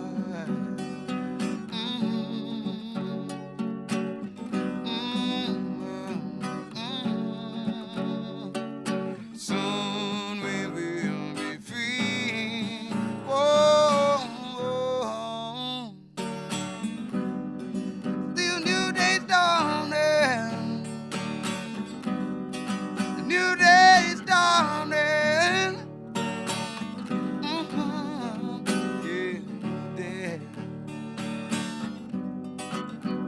Hanging out at New Name after a while, because we had the likes of Mikey Spice there and Lady San, you know. But I find out that it's like after a while they're not really paying me much money because Lady San start have 2 songs. I go on no one. It look like them start just because they want a hit, probably, you know, make the bus out the studio. Them start concentrate more on Lady San. That is Mr. Castor Brown, management for New Name, you know. And I think I heard him saying one night and let him say, why, you know, I'm going to go and work with. So after a while, because Lady Sa started getting Marian Hall. Because she started, you know, going with things now, them interest kind of shift from them. Even though it's a good write and thing, but I think people, you know, this is a normal thing that would normally happen. So I started looking around still. Because I said, well, if I somebody case, I'm going to stay and all up, you know. Now I'm going to move on. So I heard about Exterminator now. Mikey's brother, Mikey General, and I used to spawn. And, you know, told me about Exterminator. I said, well, I'm going to give him a check, man. I'm going to check Mr. Philip Burrell for the fattest. At that time on Slipe Road, right at Gussie Clark's studio. Mr. Gussie Clark is a big man in the business, you know. And I tell you, when I met up with Mr. Philip Burrell, I think it was a great move in my life. And until today, I'm very grateful unto him. I thank him for what he has done for me, you know. Never forget that. And he knows my heart is definitely with him, you know. He started giving me songs, man, rhythms, some different rhythms, and then he would call in like the Firehouse, and I felt very special now. And I did song because I signed a contract with Mr. Castor Brown from New Name, you know. So when I met up, but because I wasn't getting attention now, we were going around by Fatis, and Fatis decided to when see the quality and the talent, and say, what? Well, I want to do some work today, but you have to sign up a contract. And I say, what is this now, God? Oh, what is this? Can we get yourself in one piece of trouble? Because I love Mr. Castro Brown, the man who believe in me. And I come meet Fatis now, have the interest in me and believe in me too. But I said, I look left and right, and I said, I can't stay here and linger for too long, you know. I can move on. But I'm not going to do it in any way that anyone would be unhappy, so I would not be ungrateful either. So after I started doing songs like Neighborhood Watch, one day I was going to buy a new name and hear things, and Neighborhood Watch come out and the man wheel it up. I think it was Mr. Taylor, GT Taylor. Wheel up the song about 5 times, you know. So one became excited and said, wait. Food, like Mr. Castro, the uproar and came out and said, a full song that singer. I'm saying, you know, sir, after 40 an exterminator, you know. And say, sing walking, I'm to be that sweat, but like he said to himself, God, if I exterminate, I'm gone, I know if I go get busy, so he called me and meet and said, so what's up, what's happening now? When Fatty's telling me about the contract now, I said to myself, boy, Johnny, Mr. Brown, we can't let him down. So I plan a meeting, a lunch meeting, you know. We don't buy Eden and learn off this nice restaurant. And we'll go there and sit and have a meeting and decide. And so, what I was suggesting that Fatis could be my producer and Mr. Castro Brown could be my personal manager. That's what I really visioned from them time. But I don't think Fatis was happy with that. Fatis wanted to be in full control. And after a while, Mr. Brown decided, for the benefit of the artist, he would allow me to go on because he saw me stressing, you know. So from then on, my career took a big jump. Here is a producer who's willing to spend his money. I saw tapes loading up. When you go to Exterminator, you work for the whole day, you don't have to worry, you just sing and sing. Right now, the Spirit has prodded me to sing the song for all mankind, humanity.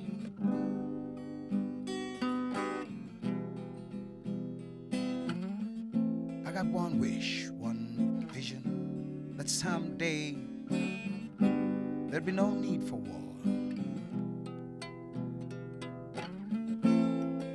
Learn to live in love and unity and serve the Almighty.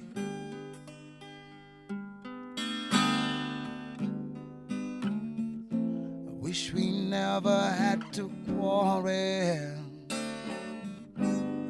and we never had to go to war, and there was no one using guns and bombs to destroy the humankind, and there was no more dying and no heartbreaking, just your people giving praises all year long.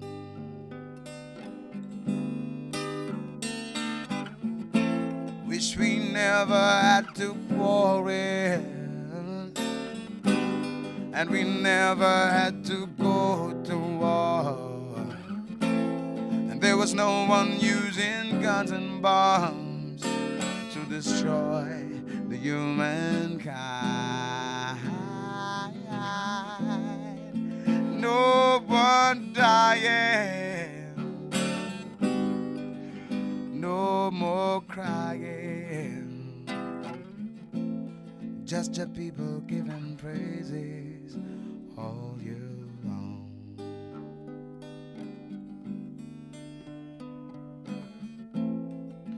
What is the cause of war? What are you fighting for? Let there be peace on earth, mankind.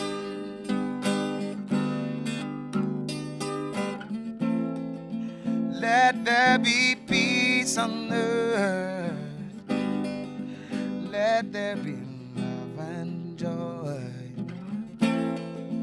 Let there be love amongst mankind.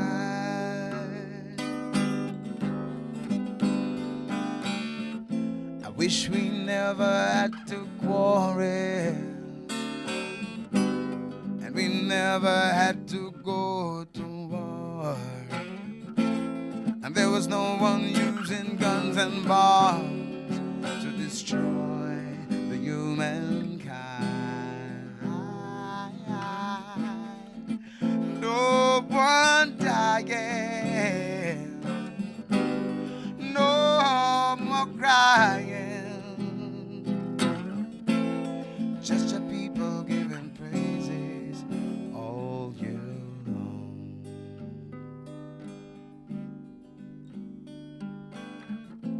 Wish we never had to quarrel, and we never had to go to war. There was no one using guns and bombs to destroy the humankind. No one dying, no one crying, just the people giving praises all year long.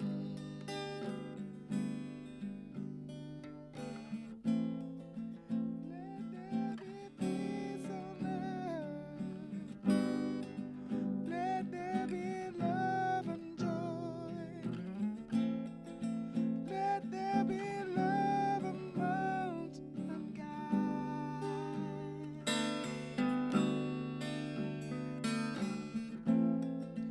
Let there be peace on earth. Let there be love and joy. Let there be love amongst mankind.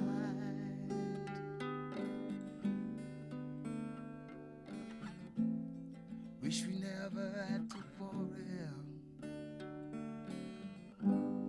and we never had to go to war. There was no one using poisonous gas to destroy the humankind. No one died, no more crying, just the people giving praises all year long.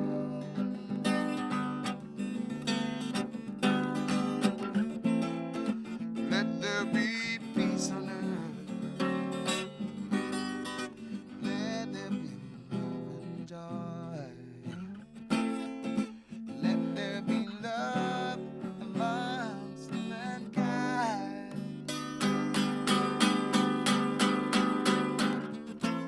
Wish we never had to quarrel, and we never had to go to war. There was no one using guns and bombs to destroy the humankind. I wish we never had to fuss or fight. Everyone could be living right, and there'll be love amongst mankind. The Rastafari movement. Now you ask a question about when I come to forward into this state of being and come to fruition as a Rastaman. It was while I was in the when I was getting more and more involved in the music, and I realized that this music is not just a singing thing. Because even though I started out loving music as a hobby and singing as a hobby, now I realize it's more than that. You know, I go places and I do a song like One Way Ticket. I'm do poor and simple. People, like when I go someplace, I'm do a one way ticket and go on some place, and I'm do all this me again John and some places. Some people say, wait, I'm going some place to sing, and I'm say, wait, it's a ballad. Like a man said, one thing said the man was really a Rasta too. You sing in your youth, you're a Rasta man, you know. But before all of this, I remember one time my mother bought me a shirt. My mother used to buy clothes like sometime at the jumbo sale, at the house, at the yard sale. You get nice, some different shirt from foreign land. There was one shirt I bought an epaulet and all that. And so when I wore it to school, the teacher they rejected it. They said it was too fancy. So my mother gave me like I could wear it around the room and like go out differently. So when I see that now, I just start draw some things. I draw one Rasta man, I hold one chalice. I draw. And the two little youth, I was two natty youth. I'm like, right on the shirt, Josh shirt. From the early years, I'm telling you, they're talking about 13, 14, I go up. And I said to myself, say, my mother saw it and give me a piece of beating. And said, you have it on crop. Eh? Look at you. Josh shirt. And from that, my sister them started calling me Josh shirt. You know? And it's the first I thought it's them one Mikey General to know them name and stuff. But it's a nice name. I think it's a noble name for me to go by. If I should really acclaim it, you know. But I'm just trying to show you that from those early years, I knew that within me there was this roots. Because what has brought forward is just fruits out of my roots. By finding myself and deeper in the being of myself, I've managed to come to this stage of being. When I read the Bible, like in Numbers 6, it tells me that when one separates himself from the world, no more razor and put on his head. You know, eat no more bloody meat and all them things, then stay away from strong liquor and all them things, them riotous living and riotous living. So, by seeing my purpose, I realized I couldn't continue down the road of Damascus, where I used to travel on. I decided I would make a stance for the music. Like I as Moses, as Aaron, as Brother Garner Sig said. And the music is the rod. So from then on, after Brother Garner Sig tried, I said to myself, John, there was a definitely need. The people were so down in spirit.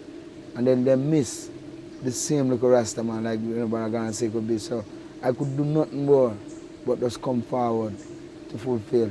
Because the Bible says, God will never leave the world as an orphan. He will always send a comforter. Musicians are comforters to the people. The Spirit of God that comes out of us. So, from Brother Garnet move on, you know, I said to myself, I have to take up this role, you know. I cried for 3 days, but after a while, I have to just get serious and dry my tears and push on with the mission. Until today, this is where I am. I see no other purpose for me but to glorify Jah, to energize the people, to inspire them, to educate them, and entertain them at the same time, you know.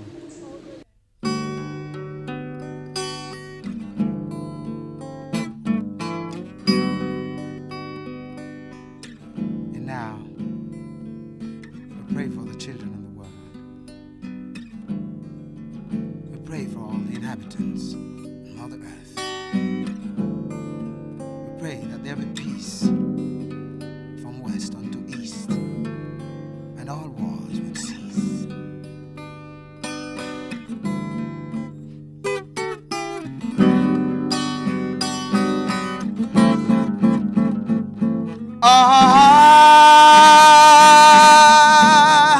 Glory, hallelujah. Bless my soul, oh Jah.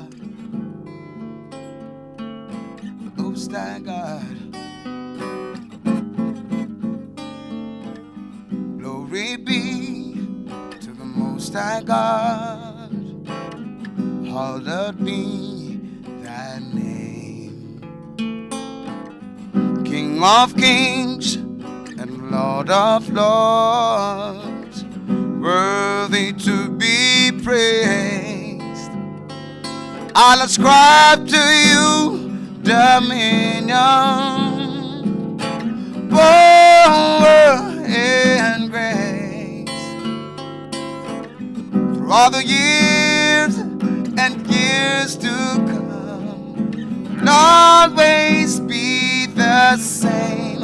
It's me again, Jah, as I fall on my knees today. Help me, God, I pray. Don't wanna be carried away. It's me again, John, as I fall on my knees today. Help me, God, I pray. Preserve my soul today. Yes. Look around the world today. Oh my God, and you see Pharisees and backbiters taken up in vanity. But I know you control my destiny, and from you all blessings flow. From yesterday, even today, and forevermore. It's me again, John, as I fall on my knees today. Help me, God, I pray. Don't wanna be carried away. It's me again, John, as I fall on my knees today. Help me, God, I pray. Preserve my soul today.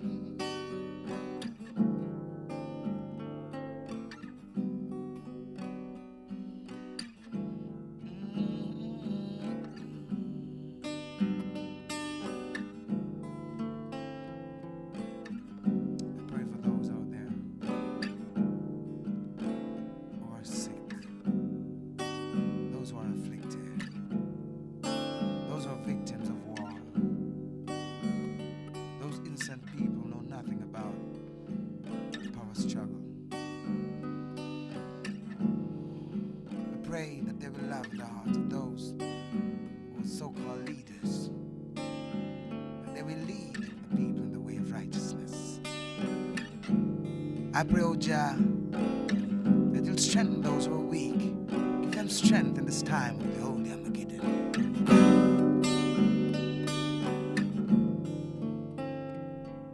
My heart is willing, my flesh is weak, but still, oh God, I seek to walk your way, your holy way.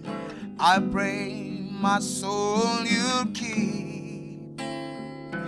Though my enemies encampeth me, I know I will stand forevermore under your banner, yeah, and for always, always in your hand. It's me again, John, as I fall on my knees today. Help me, God, I pray. Don't wanna be carried away.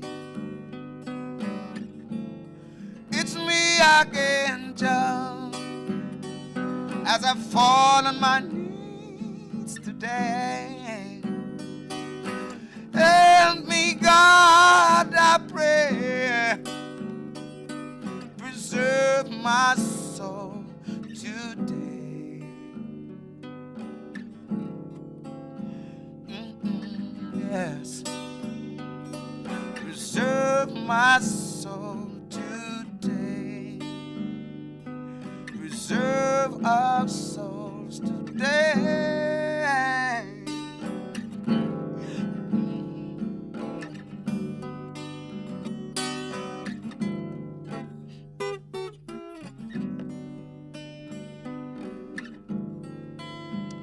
Yes, Lord. Oh God, creator, maker of all things,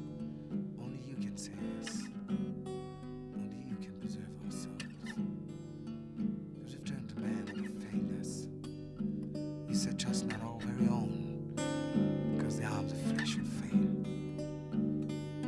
Preserve our souls today.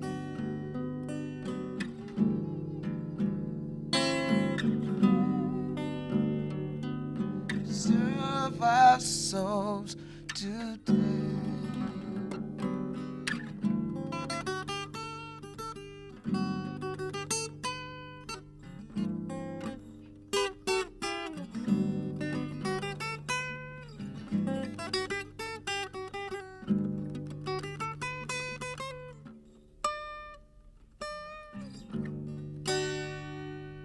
Preserve our souls today.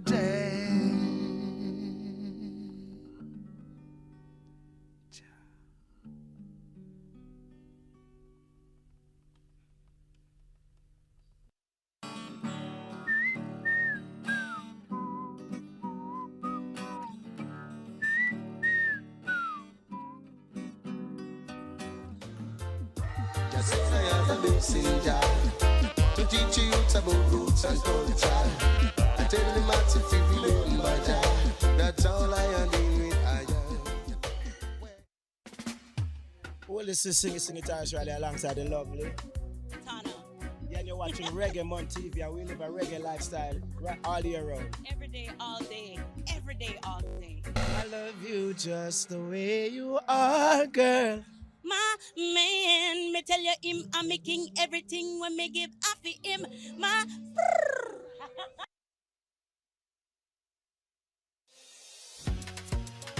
What's that toast for the friends that take off the below? One time did sit down in a class and report that only set the road and me go on with the road.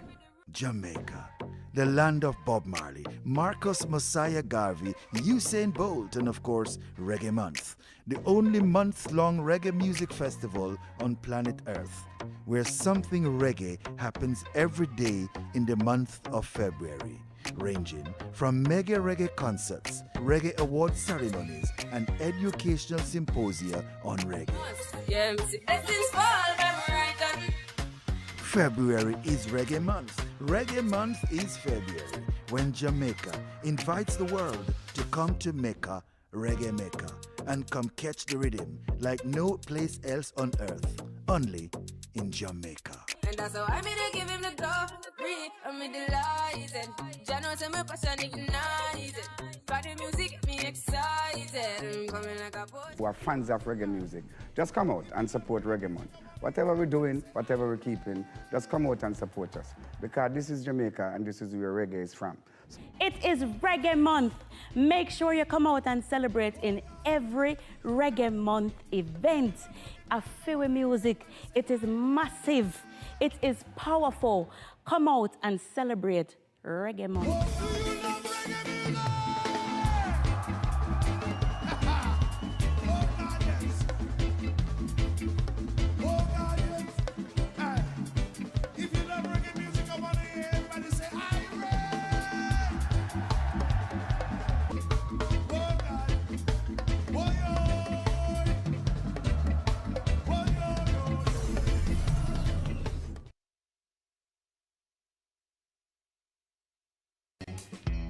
The Jamaica Debates Commission presents Local Government Debates 2024, 9 p.m. Thursday, February 15. Teams from the JLP and the PNP will be questioned by an expert panel of journalists and you about local government policy and how it affects you. Thanks to JN Group, we'll help you find a way. Petrojam, serving Jamaica's energy needs. National Democratic Institute, the Lasco Foundation, Pan Jamaica Group, Miss Birdie, the Local Government Debates 2024. Presented by the Jamaica Debates Commission, Thursday, February 15 at 9 p.m. Watch, listen, decide, vote.